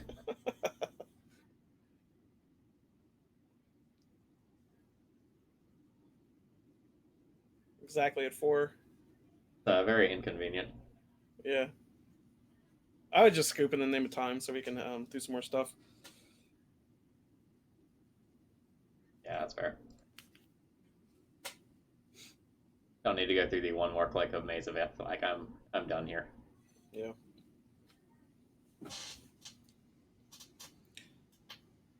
All right. This deals with Planeswalkers. This deals with enchantments. This deals with Planeswalkers. That's probably good. Cling to Dust is maybe, depending on where we're at. I don't think I'd bring it in. I would take the Wastelands out, believe it or not. Just snap all 4 out, or I would. I mean, that's what I do against Miracles, and it works out good with me because, I mean, he's more of just straight blue-white basic land, right? And we're in a long game, so you're going to have time to draw all those lands that you need. But you may have a different opinion on that. But I think the Crucible definitely goes out. So, like, I think Maze is out. I think Crucible is out. I think at least 1 Wasteland is out. Chromox. I like the Chromox to try to get that Planeswalker out faster if possible, or that Turn 1, turn 2, him to Torak, etc. Or Uh, we're probably trimming our Innocent yeah, Bloods. yeah, those are bad. I honestly would cut another Wasteland, but what are you thinking? The Uh, I don't know. Kind of thinking that. Okay, yeah, let's Like, do it. you're used to running 27 or 28 mana sources, right? So like when you're Not doing not not in this list. In this list, I go lower down, but yeah, in but like like the traditional normally, builds, yeah, yeah, yeah, they're and 26. when you do that, I think it's totally safe to cut the wastelands, but I'm just too worried about casting my spells if I'm only like on 18 mana sources or something like that. Yeah, fair enough. Yep. The Chromox helps out with that, and those late game Dark Rituals also help sometimes. Um, I want to try to get one of these Waste Knots to stick early and get some value out of it. Yeah, we didn't see a like a Council's Judgment sort of card from our opponent. That doesn't mean it's not there, but like Yeah, we I'm sure did he's see got a it in his good sideboard. portion of their deck. I'd be really surprised if he doesn't play that in his sideboard. Um, Agreed. I don't remember seeing any green in his build. So is this not a Oko deck? Yeah, it's potentially not Oko based. Okay. We saw a volcanic island, so like that probably indicates like red elemental blasts in the sideboard for mirrors and pseudo mirrors and other Oko decks. Mm-hmm.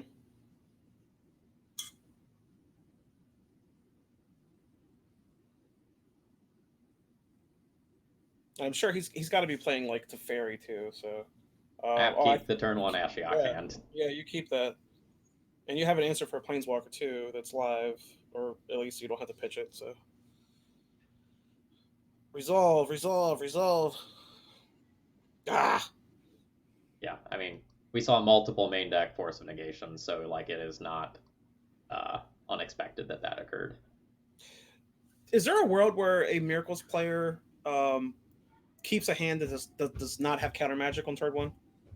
Yeah, I think so. Really? Okay. Like we have 4 dark rituals, right? So like we're not like always going to be explosive. Yeah. So Travis, you have a question from the chat. Why 3 him? Isn't it like the best card in the deck? If Veil of Summer was not a card, yes. I'm trying to make room for other spells simply because our regular plan of just straight target, discard, target removal is nowhere near as good as it used to be because of Veil of Summer. So that's my reasoning. That's one of the reasons why I have the Liliana's Triumph in there. I have To the Slaughter in there. A lot of spells that don't target. The Toxic Deluge does not target. And that's a bummer that got countered. I want to see that card perform tonight. Yeah, agreed. I would like to go ham with that at least once. Well, we have the answer for that. Yeah, let's do it. Who expects Mire in Misery? No one. It would be a savage blind flip. Nope, snow-covered island. Get wrecked on a rug. Ah! Mire in Misery. Feels good.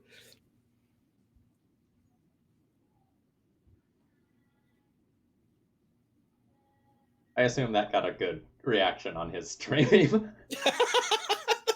It's probably a lot of WTFs in the chat right now. That's right. Pox has enchantment removal now. We have artifact removal now too with the Gate to Phyrexia, but you have to play that with Bitter Blossom. It's not very good. Yeah, I don't think the Gate to Phyrexia is No, playable. no.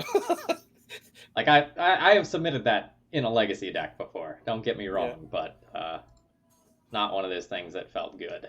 Yeah. The artwork is nice though. I like the artwork on the old one. Oh yeah. Yeah.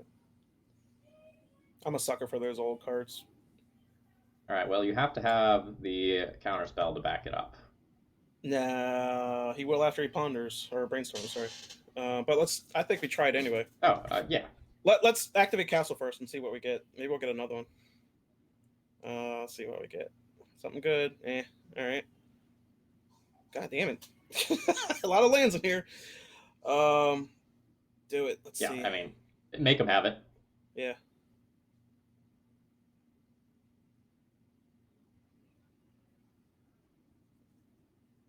Force negation. Okay, yep. Yep.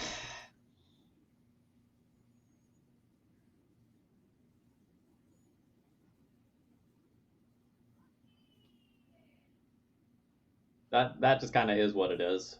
We So we have got a we decent have number of outs to this.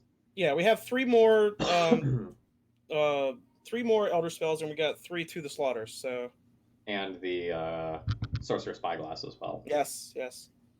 Those don't seem like answers to me. They're more like band-aids, but they do help until they can bounce it, and it just buys us time, so that's definitely helpful. That's the way I look at it anyway. Ooh, this is a very bad combination, like Yeah. because these require very disparate answers.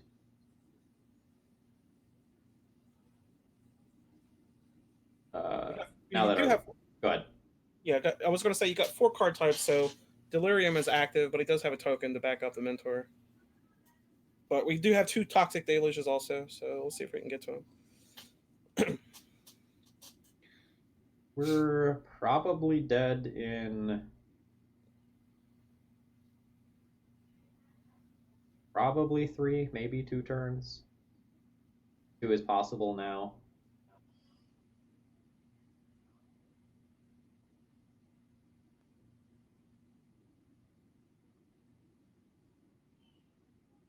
Next turn is theoretically possible with quadruple spell plus Source of Plowshare is an idiot. Yeah. See, I don't like Wasteland against Miracles. Just, games just go too long. They're dead draws for me. Usually when I play it, though. But, I would play your land first. Weird, yeah. Yeah. So it's going to be 3. So I guess like black theoretically matters. I'm gonna do this. The black is potentially relevant, and I don't see myself wastelanding my opponent here. Like, oh great, waste not, right on time, right on time. If it sticks, let's see. Yeah, I mean it's going to stick. Honorag has 1 card. Now we need to get some sort of discard or something. The issue is like we're so likely dead to board, let alone like the Jace the Mind Sculptor.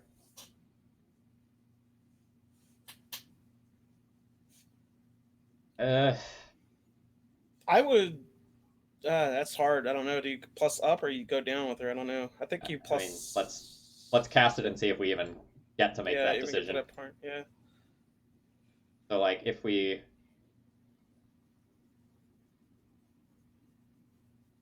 What is that? That's negation, a force of negation. All right, do we just concede here? I think we're dead. Yeah, I would. Yep.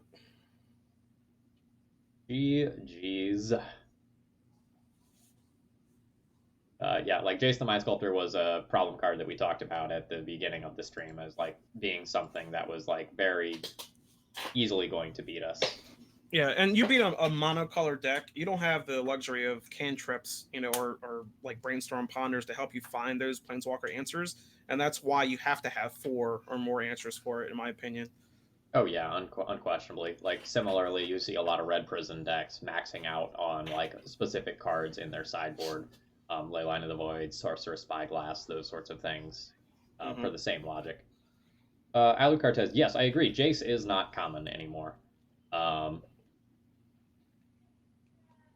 It's probably been 4 or 5 leagues since I saw a Jace the Mind Sculptor, like, prior to this match.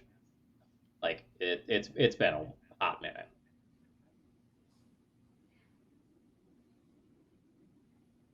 Turn 1 Planeswalker hand, followed by Dark Ritual, Deluge. Or Deluge. Yeah, I mean, we got Disruption, we got Removal, we got Planeswalker. I mean, I like that. I keep it.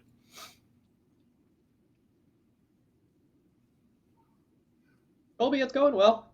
Record's not the best, but we're having fun. Yeah, it's unclear whether or not the Waste Not is actually going to be good. It has not resolved yet, I believe. Well, we had it resolved once, but it was at the end of the game. That really where it didn't matter.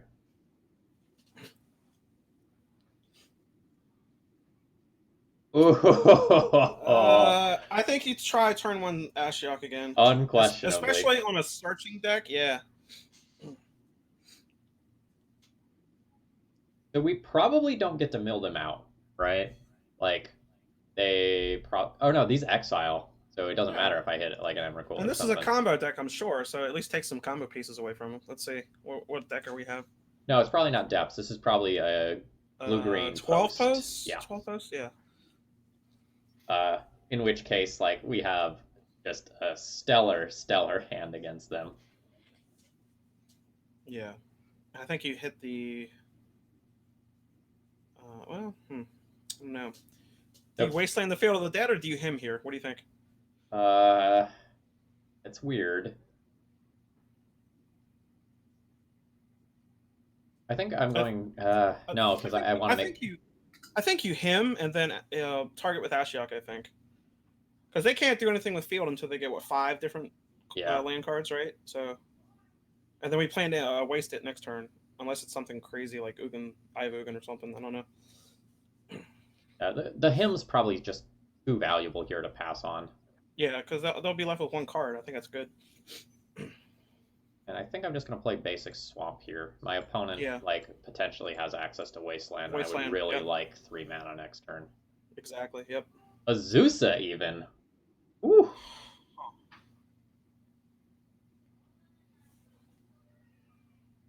Primeval Titan. So is this like Valakut or whatever with the Titan, or is it still 12 post? It's still 12 post. It's I see an Emrakul too, so it's 12 post. Yeah, it's a 12 post variant that will play things like Azusa, the Dryad Nico Koro is interesting. Ooh, I think he thought season Wasteland. Yeah, That's what I think. this Yeah. this really lets us sculpt our turn, and like whatever card that is, we'll take it. Yeah. And it's a Vesuva. That's awkward Okay. for like Nico I Koro think. reasons. Yeah, I think you definitely hit the Field of the Dead now too, right? Because if they make a copy of Field of the Dead, it's just crazy, right? I don't know, like this represents card draw for them that lets them continue to make land drops and such. Okay. I'm more scared of this than this. Okay. All right. Like hopefully our Lily Last Hope or Toxic Deluge like checks this well enough.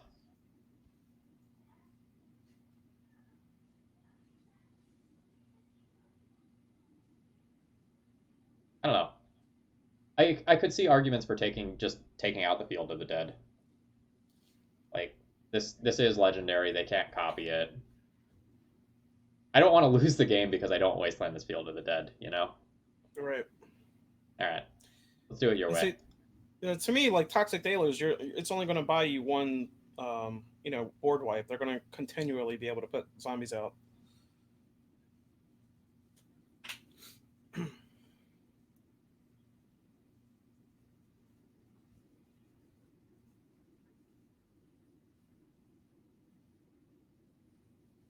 Oh, that lets us draw a card too. Holy cow! Okay. Oh yeah, it's a weird one. All right, we took out another Primeval Titan. They got a lot of search effects in that deck. Oh Grandson, crop yes, rotation. Primeval Titan searches also for basic lands, right? Primeval Titan searches for any land, Anyway, yeah, yeah, okay. so it's quite good.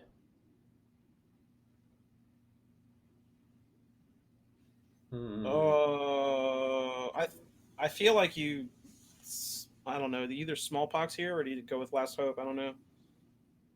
I feel like you smallpox, I feel like we smallpox as well. yeah, and ditch one of those castles. Yep.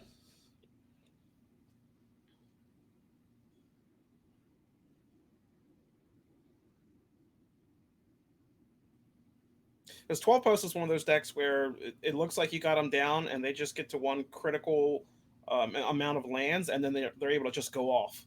So land disruption against them is really where you want to be.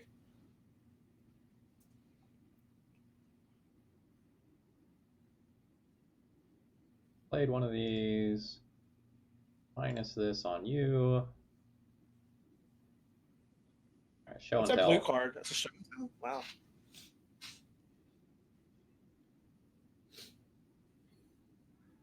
Not necessarily unexpected, but like definitely scary for us. Oh, now you take out that legendary land. Yeah, yeah. Yeah.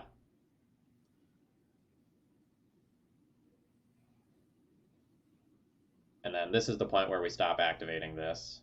Absolutely. Keep it there. Why not? Sometimes when I play against lands, I won't down tick Ashiok below 3 just to stop it from getting P fired, and it's often enough to win me the game just with that non-searching effect. So some people in chat are questioning why we blew up Mikokoro, saying like, why don't we take them up 2 colors? Their colors don't matter if all their stuff is associated with searching, right? So like their spells already don't do anything as long as this Ashiok is in play. So it's more important to keep them from drawing more cards. Absolutely. Yep. So now we play our sort of like actual finisher. It will be a slow death, but we're pretty safe as of right now.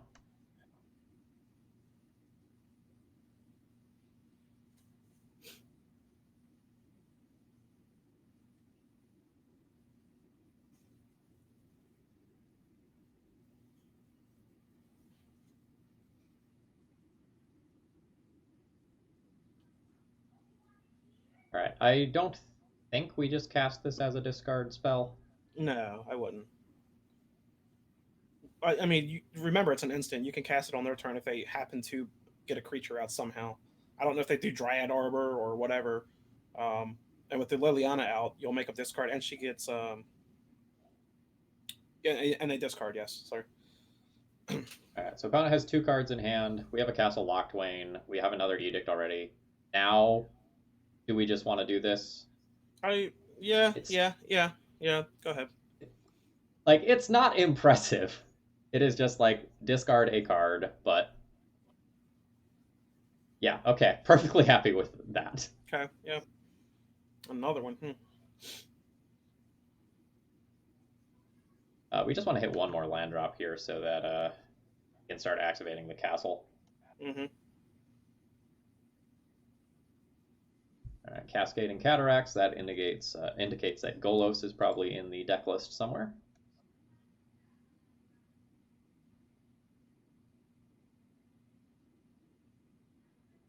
Cool.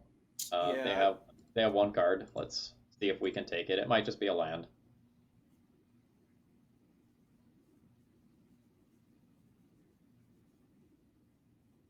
they're. I wonder if they'll concede here, not to show us, but I don't know. They've already literally showed us half of their deck. I can't imagine what is so good that they would like yeah. concede with the Thoughtseize on the stack. Unless it's some one of super spicy card or something, secret tech. Um, they can't search. Yeah, so we don't need to worry about like a crop rotation response or anything like that. Right. I wonder if it is a crop. It's a show and tell. Great. So I feel like we're bringing in Ensnaring Bridge next game. Yeah, and Snaring Bridge seems totally fine and reasonable. I agree.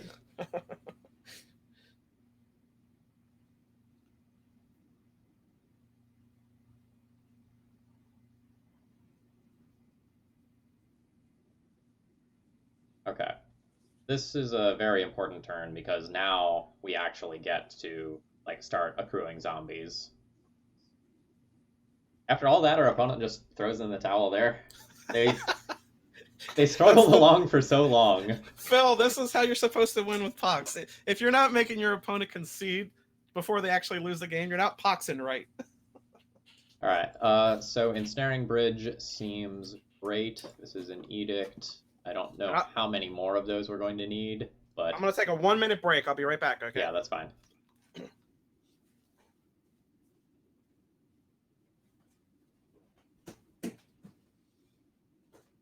I can Sorcerous Spyglass and name some of the utility lands, and that has some degree of use, but it's not necessarily overly impressive.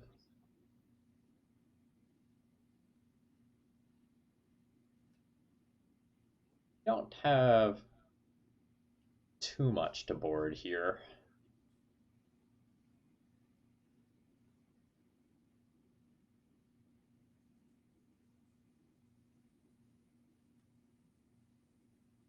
Don't don't know exactly what I want to be cutting.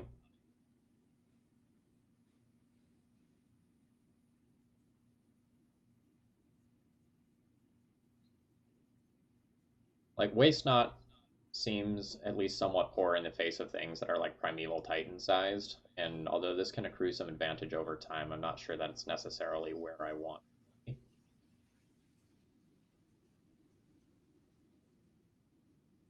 This may be going too deep.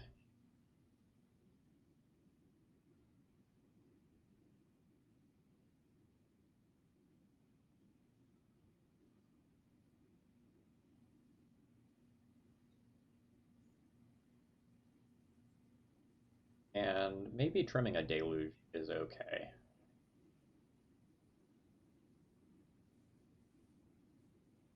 Null Rod is interesting. I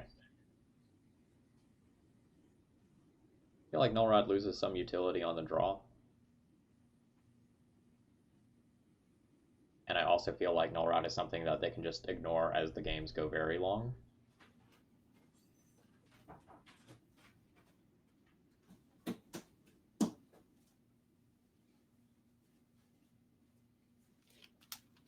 Okay. All right, so Travis, I'm thinking something like Ensnaring Bridge and Mire and Misery in, Waste Knots and Toxic Deluge out. Spyglass, right? Spyglass is good here, right? All right, what do you think we should cut? 20 seconds.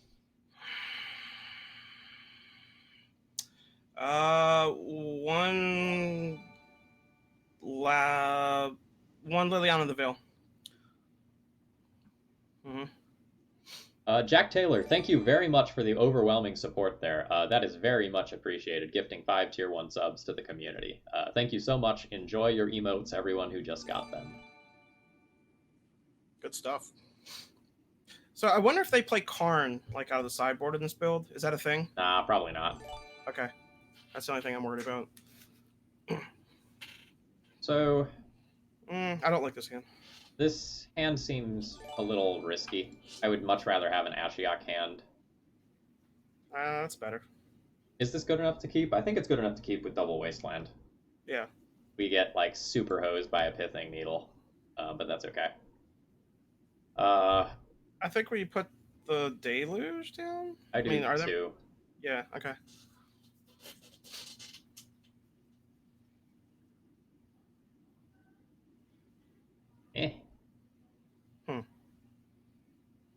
Okay, well, at least that is going to let us him on turn 2. But that Reclaimer is definitely a long-term problem. You can check it a bit with Lily, but... You cut the Innocent Bloods in there, right? Things like that.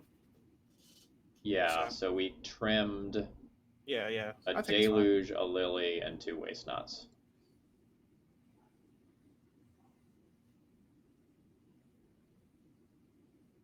Alright, that's something I can die to Lily Last Hope.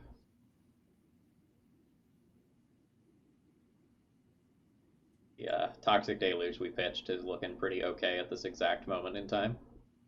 Mm-hmm. That is very good as a draw. Yep. That is very, very good. I think you Wasteland the Cloud Post, and then you Dark Ritual Liliana and hit the Dryad Arbor, right? I agree.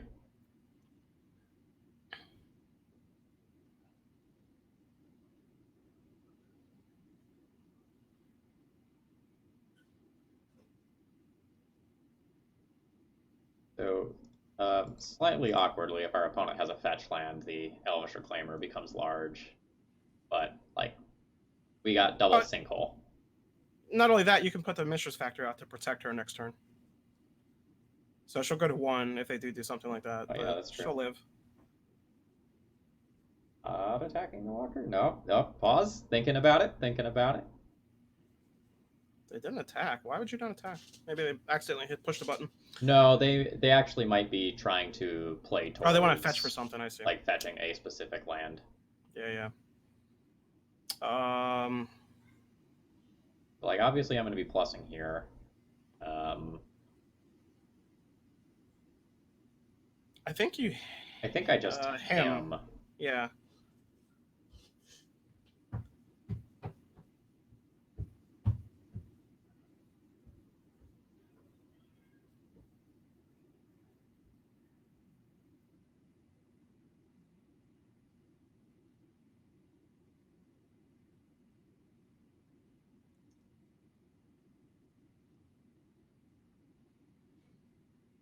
Alright, so an Emrakul gets pitched, so that'll get shuffled back in.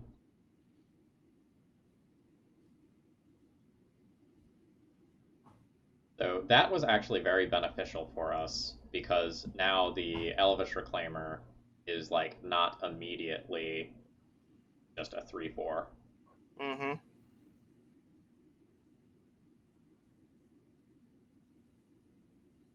He's hurting for those lands. So if we can get that Wasteland on that Cloud Post next turn, that'd be good too. Yeah, it's gonna be a weird dance. Like we're probably like playing Wasteland and just like holding it up because like while this Reclaimer is out, we can't really do anything about it.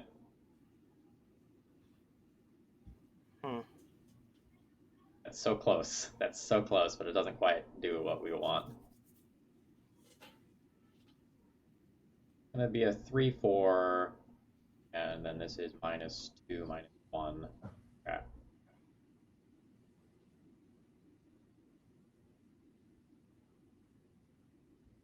So this part happens, for sure. I think we play the Wasteland. I think you play it and you take them off of that Cloud Post as soon as possible, but what do you think?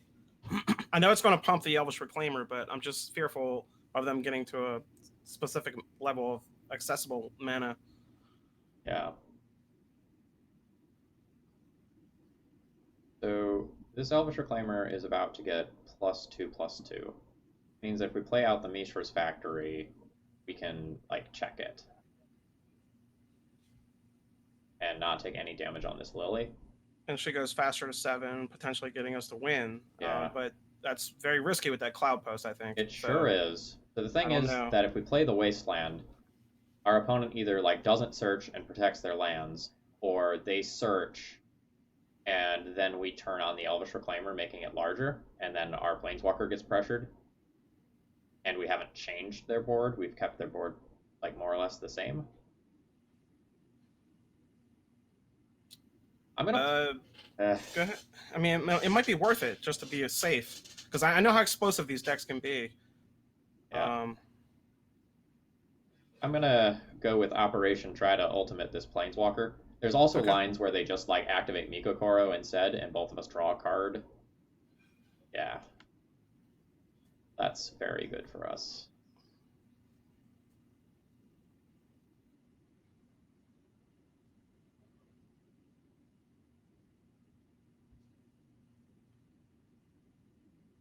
Ashiok is so underrated. I think if all those other Planeswalkers that were overly busted were not printed, everybody would be ranting and raving about Ashiok. All right.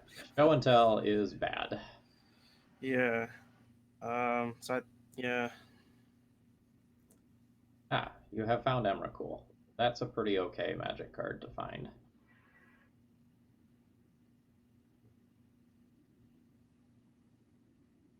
We have outs.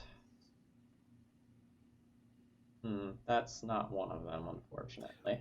How many permanents do we have to sack with the Emrakul trigger? We can play the Chrome Moxes. It's just a free sack. It has Annihilator 6.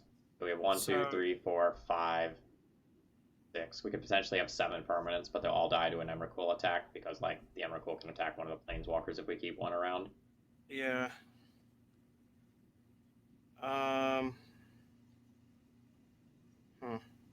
Bad spot. I think we're dead. Like, we can draw an Edict off the top, but then, like, Elvish Reclaimer gets sacked instead. Yep. This was statistically unlikely to occur. They drew that one of Emrakul twice in this game. I'm gonna hit the Turok them first. Get a out of spite. 2 more show and tells. Okay.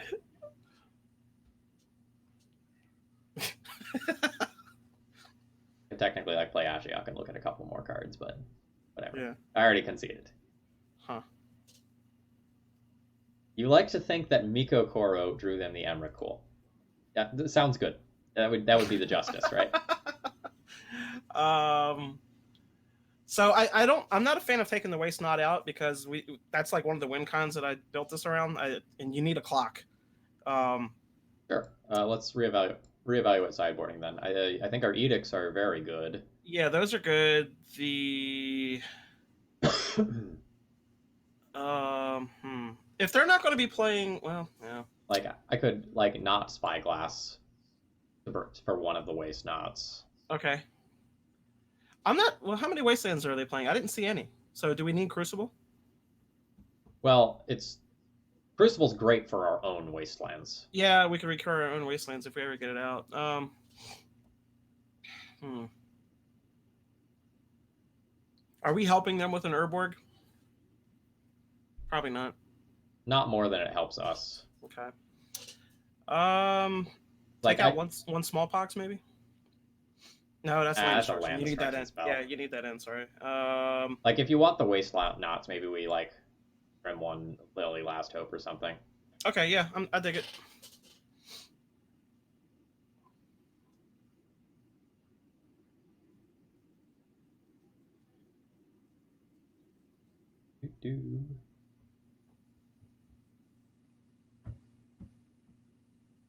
I keep that. I like that. Yep.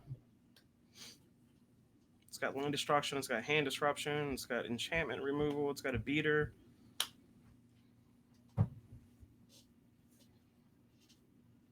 Yeah, I mean this has everything we want, especially if our opponent keeps like a show and tell based hand. Like we're going to be very, very good against those sorts of hands.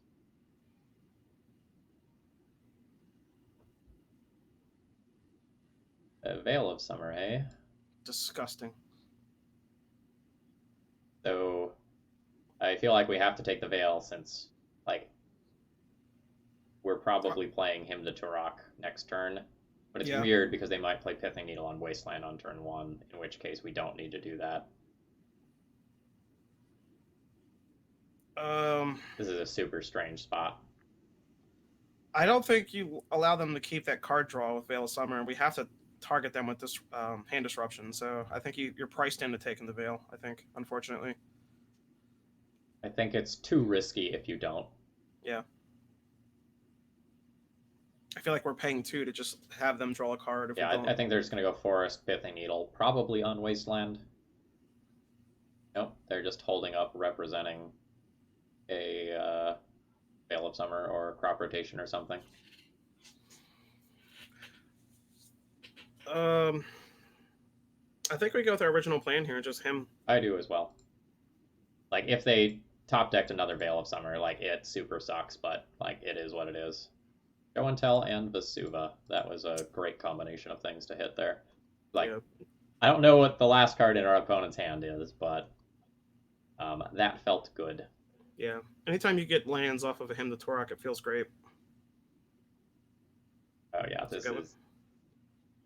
So I think you play the Factory and Thoughtseize here and hold that Triumph up, but not like they're going to go off with just 2 lands. I don't know. I don't think so. God damn it. Killing me. All right.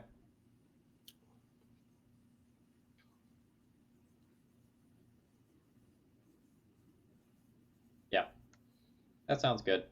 We can consider playing Liliana's Triumph at their end step just as a discard spell, but like if they're not making land drops, like none of their spells have any text and it doesn't matter. Well, it's only a discard spell if you have a Planeswalker out. Oh, so, right. Not that dumb. Do it. Do we even bother to Thoughtseize yet? I do, yeah. They can't have 3 Veil of Summers. Famous last words. See? I think we take the Show and Tell, right? Because they're a long time away from casting the Golos. Or what do you think? Possible we take the Pithing Needle so a Planeswalker can win us the game, or like so Mishra's Factory is actually a win condition. Oh, like I don't know, man. If they... Well, we do have a edict to back it up if they do Show and Tell something out there, like Kozilek. When Kozilek hits the board, which one does this do? What does it do? Is this the one where it exiles stuff? Yeah, exile stuff, counter stuff, I believe. Yeah, let's take the Show and Tell. Let's not risk that. Yeah, I'm scared of that coming out. I hate showing this Wasteland because like it makes our opponent more likely to Pithing Needle it. I am going to show the Wasteland though because like a Planeswalker is in all likelihood the way that we win this game. And if we trade, like, effectively, like, trade half of a card for one of their full cards, that is probably fine. Yeah. Or they'll name Mishra's Factory. That'll suck. Let's see what they do. But it's probably best for us because then our Wasteland's active. Let's see. What are you going to name? Yep. Wasteland. Yep. That's fine. Cloud Post. All right. Planeswalker. I mean, Small that's box. great as well. I would do it. Yeah. I would do it.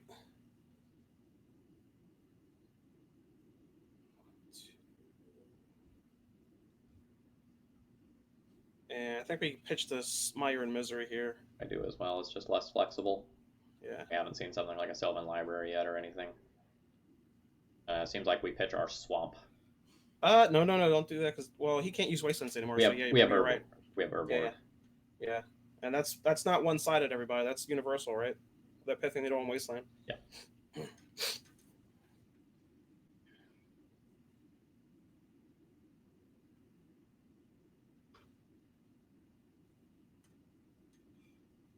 So now they need to get to 3 mana to do something with Ramunap. And green sun for a... that will die. We will kill that.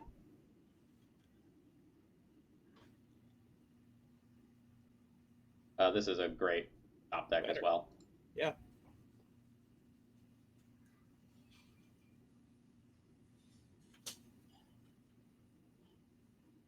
The Slow Bleed. Be doing well.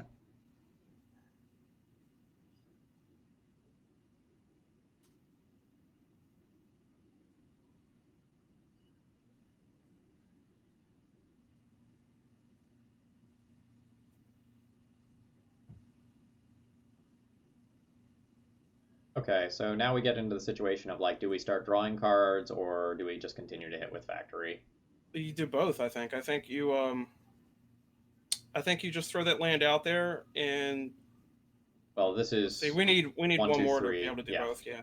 I think we keep hitting. Yeah, you keep applying pressure. 2/2 pressure.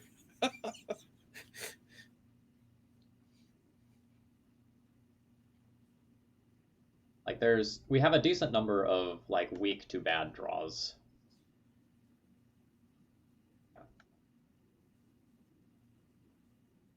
Now they get Ramunap Excavator, which undoes a lot of the work that we have done so far this game.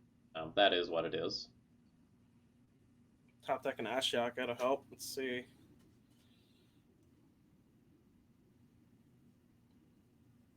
Where is my divining top?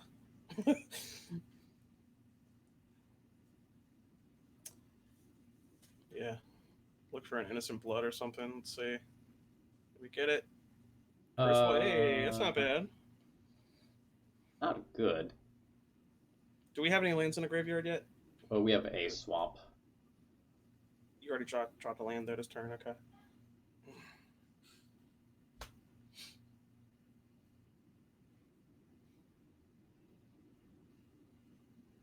Opponent will get a Cloud Post this turn, a Vesuva the following turn.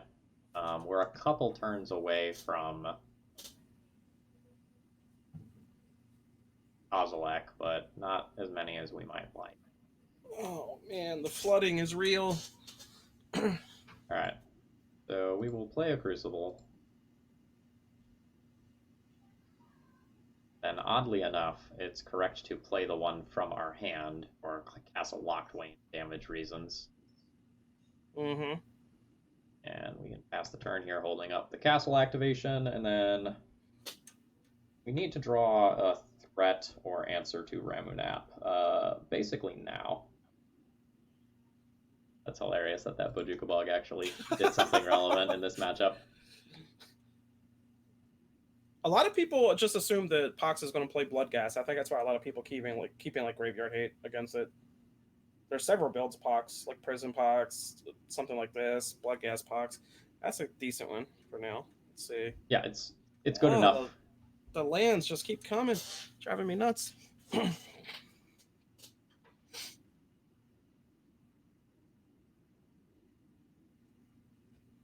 Bojuka Bog here is like almost like comically relevant. even, because like with one more land, we also get to activate Castle Lockwayne this turn. God, they're gonna put a Dryad Arbor in play. It's killing me. No, what was that? What did they They crop got rotate Cloud for? Post. Oh, I see. Okay, I think my screen skipped a little bit there. So they have 3, 6, 7, 8, 9 mana showing of 10 for Kozilek.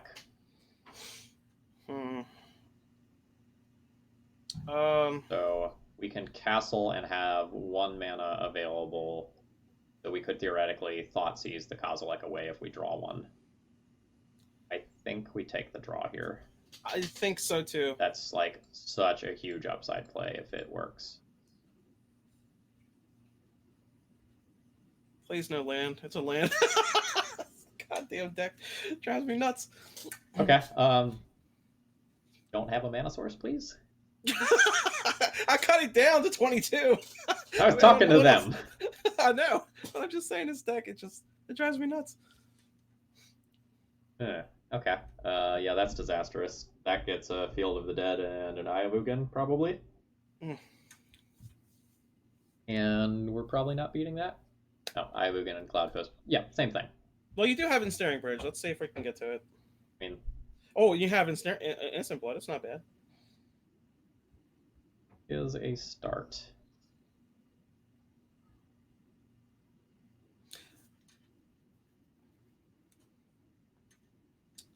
I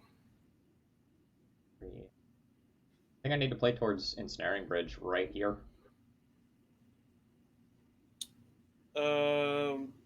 You didn't play a land yet? I wouldn't play a land yet if you already did, because if we draw a Maze of Ith, that's good, right? Or no, not a Maze of Ith. I mean, he doesn't have haste, so what Emrakul does though. Well, yeah, I'm not gonna play the land prior to activating this. Like, I'll take 1 more damage. Chromax. All right, well. Play it, swing for 3.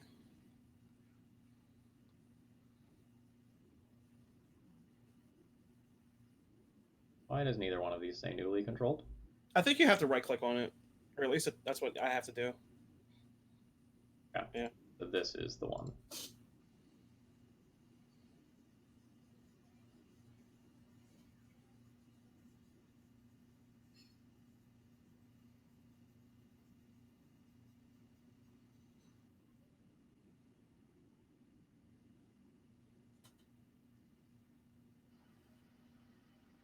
Yeah, I think our opponent has successfully gone over the top of us now. This is pretty devastating. Just 2 lands for a 12/12 that gets to kill us in 1 shot and like help them refuel. Well, I mean, we could draw an Ensnaring Bridge, right? Yeah, we could. And but like now, if they have like an Azusa or a Ramunap, it counters it.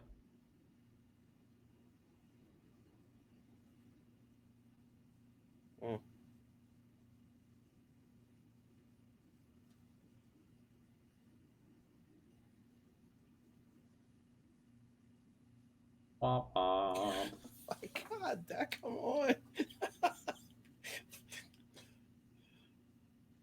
Maybe I'll cut it down to 20 lands and see what happens.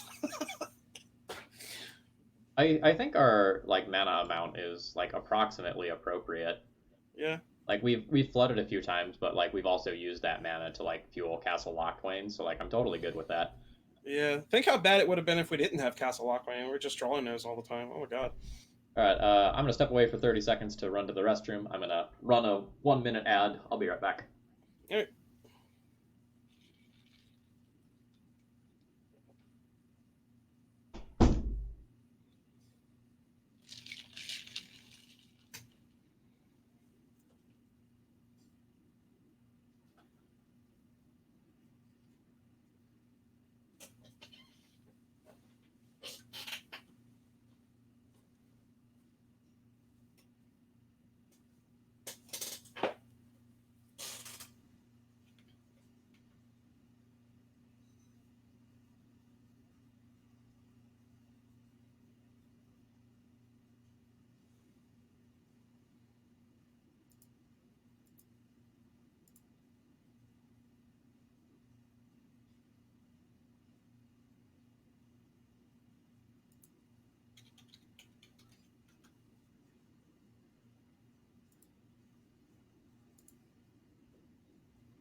All right, Travis, I'm back.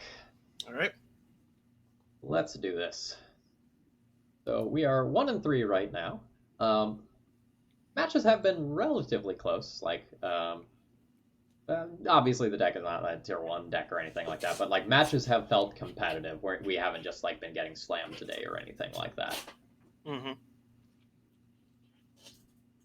Veil of Summer has shown its ugly face. Yeah, I mean we've played against two of the cards this league that like we probably don't beat, like Jace the Mind Sculptor and Veil of Summer. So like it's our record is not unusual given what we have gotten paired against. Ashiok has probably been the MVP of the league. I think that card is so undervalued, like just so underrated. I like that. This is What do you probably think? good enough. Mm-hmm.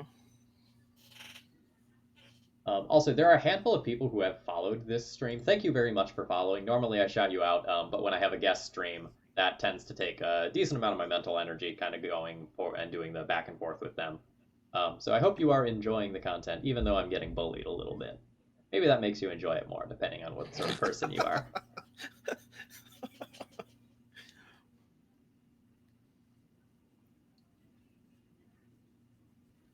Ooh. So we are probably playing against Hogaak. This waste knot will be very strange.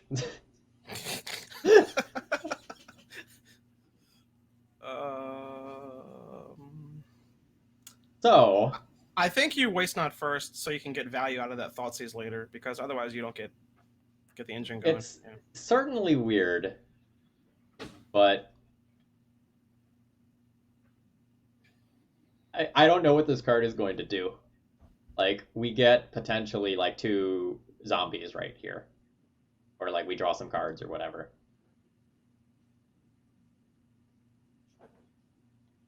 Best friend Tabitha, yes. I believe it's !Discord. Yeah, there's the link to do the things you need to do.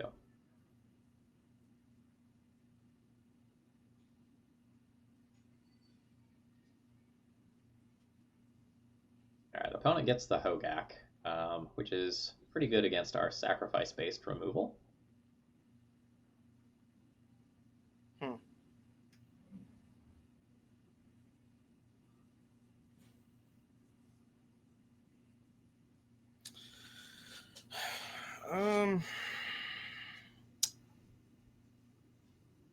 I think you Thoughtseize first, see what happens. I kind of feel like you.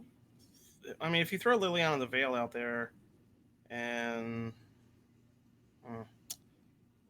yeah, let's try the Thoughtseize first. Like we might just get a mana, or no, we can't get a mana refund, I guess.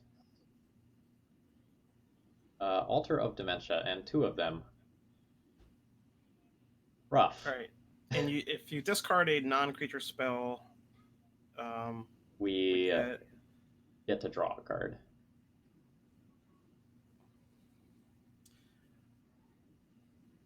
So they get an Altar of Dementia no matter what, and having a second one doesn't really matter. Right. I guess there's a weird world where I take an Altar of Dementia and then draw another Thoughtseize, and I get to take the second Altar of Dementia.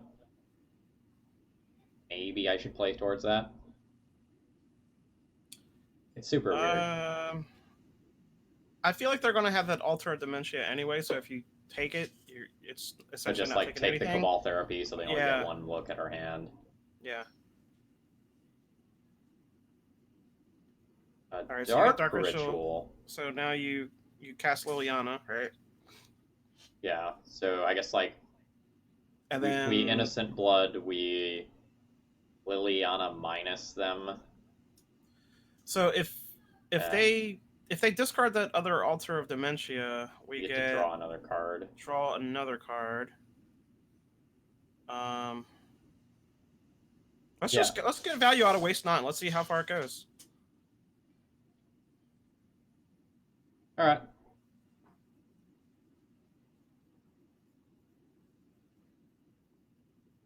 We're probably just dead to like Hogaak Altar of Dementia next turn. But we'll find out. Another ritual.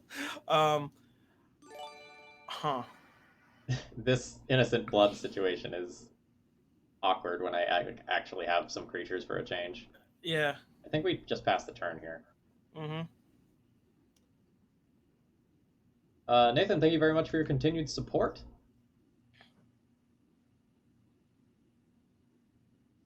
All right, this is gonna look weird, chat, but there's like totally a bug on my computer screen. Oh, wait.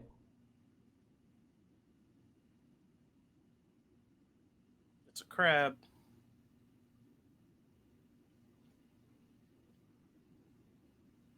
So this like recursive deck is going to be very good against most of what we have.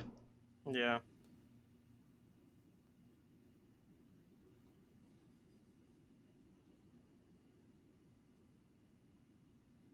I guess an early Ashiok is still like super hot. Yeah, I mean, if we get a deluge or something like that. But the next game, obviously, Ashok is going to be critical to get out early.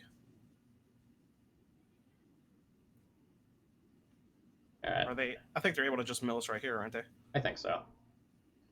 It's not guaranteed yet, but it's Yeah. I would somewhat just likely. Here. Yeah, so they get another Hogaak. That's going to get the Vengevines. That's good enough, even if they don't entirely just mill us out like that. Mm-hmm. This board is going to leave me naked. So I think Ensnaring Bridge and Ensnaring Bridge is fine to good. Surgical and Cling to Cling to Dust are fine. So, like, I don't think the Hindotorox are good here, right? probably not. And if we're gonna do that, then in this case we do cut the waste nuts. Yeah. So we're like mostly looking to control the board after sticking an early Planeswalker. Like that's the plan. I think it's very possible to mill them too because they're going to be putting a lot of their cards in the graveyard. I think Crucible Wasteland is like a good enough backdoor win where we don't cut the Crucible. Okay. And I don't know what the last card we cut is. It's possible we just like trim one. I think we cut a Thoughtseize. That's fine with me. Yeah. Null Rod for Altar is okay. Oh, actually, I would bring in Null Rods. I forgot about that. I think we need it. You don't think so? I'm torn. Like, is it worth a card when like they're potentially boarding out the altars anyway and just like trying to beat us in a fair game? So I think what you do here is like we're keeping turn his hand, one. Right? Yeah, you turn one Liliana and you put the Chromax on something and then you Thoughtseize them. I guess on the Chromax on the Triumph. Yep. I think that should be pretty brutal, but I'd rather it be an Ashiok. That would be great. But a Walker's a Walker, I guess.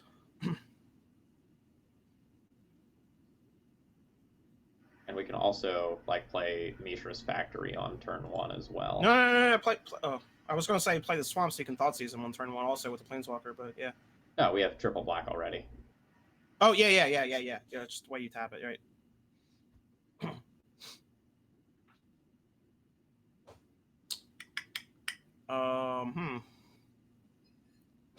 The Stitcher's Suppliers will die to Lily, but they're super awkward. Yeah, because it puts a lot of value in their graveyard. I think we take the Careful Study. Yeah.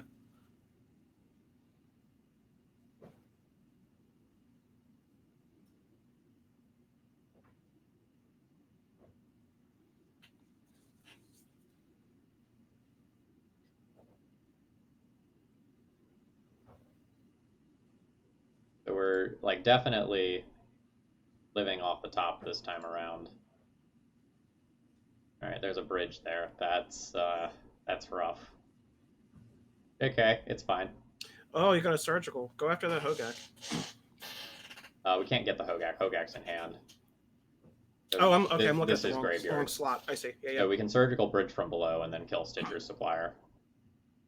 Actually, I guess we can kill Stitcher's Supplier. See if I would. Well, I don't know. Do you kill it and then see if they put a Hogaak in the graveyard and then go after Hogaak with Surgical, or what? Okay, so I guess it kind of matters how they order their triggers, right? So like we can Liliana plus, and if they resolve the Stitcher supplier trigger first, we potentially. All right. So one way or another, this is happening this turn, Okay. and we can see in which order they put their triggers. Okay, so they're doing the bridge first. That kind of makes me just want to extract the bridge and keep the board clear. I like it. And we can pay with mana this turn. Bridge, bridge, bridge, bridge. Anything interesting here? One Force of Vigor, two. Okay, they still have the combo in with Altar of Dementia. Well, they do have 2 Assassin's trophies, so we gotta watch out there. Huh.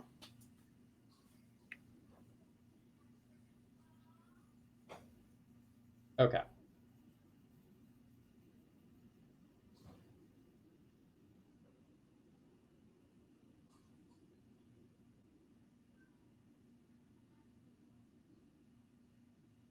Hey, Morphling, welcome. What's going on, Morphling? Whole like Stitcher Supplier Liliana thing is super awkward. Double Vengevine in graveyard. Bloodcast in graveyard.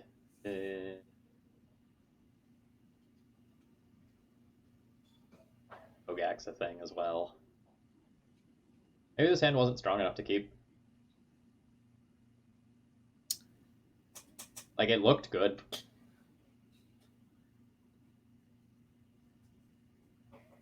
Mm. And now we're on, like, yet ensnaring bridge. You're, like, one turn too late. It's just one turn too late. That is an insult. What a slap in the face. All right. I would play. Just show it to him.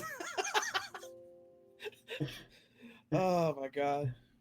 Yeah, this is how it goes. Oh, come on, Moto.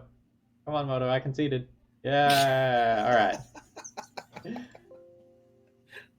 So we put up an impressive 1-4 tonight. That's okay. That happens to everyone. So my thoughts on the deck list are that it was really hard to actually get Waste Not to do its thing. It's a win condition that requires other things to occur alongside it. So I kind of want more standalone threats over Waste Not. That's my impression after this league, anyway. What kind of threats would you recommend sticking in that slot? What do you think? So in the past, Pox has played a lot of recursive threats that I don't really think are good anymore. I don't think that like the Nether Shadows and Bloodghast and things like that pack quite enough punch. But there's also the issue of like how many like 3-mana Black Planeswalkers can you play, you know? So like I'd be happy with one of these being the 4th Ashiok. That card certainly overperformed tonight. So like that would be a fine starting point, but I have no idea what I would do with the other one. Like traditionally, I throw a Phyrexian Totem in there, but having that sack permanence if it takes damage is so brutal sometimes. But it gets around the smallpox. Yeah, like sometimes I've seen Pox just run like one big dumb finisher, like one Stalker or something like that. It's like very bad with Innocent Blood though, so I've never been a fan of that. Like I have had some success with a Snowpox build, and it's a list where I would run Fatal Pushes over Innocent Blood. I would run Dead of Winter. I would run Rotting Regisaur and the Phyrexian Obliterators, Gurmags, Tombstalker, stuff like that. And I mean, I wouldn't really call it Pox anymore, but it was a mono black, mutation from this. But it's very challenging to come up with a mono black strategy that's consistent. So yeah, a lot of the mono black decks that I've had success with in Legacy have been Karn the Great Creator decks, where you have a very powerful sideboard package that like you have access to in game one that bails you out of a lot of the spots that you normally can't get out of as a mono black deck. Mm-hmm. You know what really is surprising to me tonight? I didn't see one single Oko. Yes, that is definitely surprising because a lot of the leagues that I'm playing, it's just like running into it 2, 3 different rounds. Yeah, and I put a lot of weight into having answers for Oko, but Oh yeah, you our know, Elder Spells were only brought in one round, for example. yeah. So Yep, I mean, okay. it is what it is. I had fun. It was an enjoyable night. We had a lot of decisions to make. Didn't pan out. Castle Lochtwain did a lot of work. Ashiok did a lot of work, but we just could not put up the wins. So, Travis, before we wrap things up here, do you just want to plug the Legacy Pit one more time, real quick? Yeah, everybody, check it out. We will be streaming tomorrow at 7 p.m. Eastern, and Saturday we have our regular format where we have our face-to-face matches. We have our full libraries here, so make matchup requests. Those are live again. We'll have Cardboard Live active again, and it's going to be like the good old times. So tune in Saturday at 7 p.m. All right, folks, that's all I've got for today. I also have High Tide borrowed. I will be playing that again sometime relatively soon. I think I have some seasonal allergies or something like that. I've been a little down the last couple of days. Once I'm feeling like I can do a decent amount of math, we're going to be playing some High Tide. And then I've got a couple other things on the horizon. We'll be doing a stream with Hello Newton later this month with elves, and what else is in the queue? Oh, I have a donation for quote an Oko deck end quote. So the other day we played against someone and I like got my hopes and dreams crushed by their Oko, and they watched the VOD and was like, "Hey, I crushed you with Oko. Here's a donation. Play an Oko deck to make it better."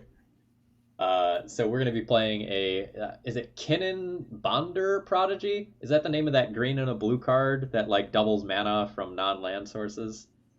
I think that's it. We're gonna be messing around with that on stream. It should be some fun. The red crystalline giant deck. So that is at the bottom of the stream. Uh, okay, hold on. Pulling up the Gmail here. So I have a donation from both of you. Yes. Fine and Andy, if you want to message me, if you want to switch your donation to something else, Nathan donated for that same deck list. So I'll put you in the queue and just message me at some point with whatever you want to play. Anyway, Travis, thank you so much for joining me tonight. This was a lot of fun, I had and fun. uh, keep doing good things for the Legacy community. Everyone that's here, I'm going to turn you over to Caleb D now. He's probably not playing Legacy, but he's been doing some great work lately, and I want to support them. Have a great rest of the night. I will see you all again soon.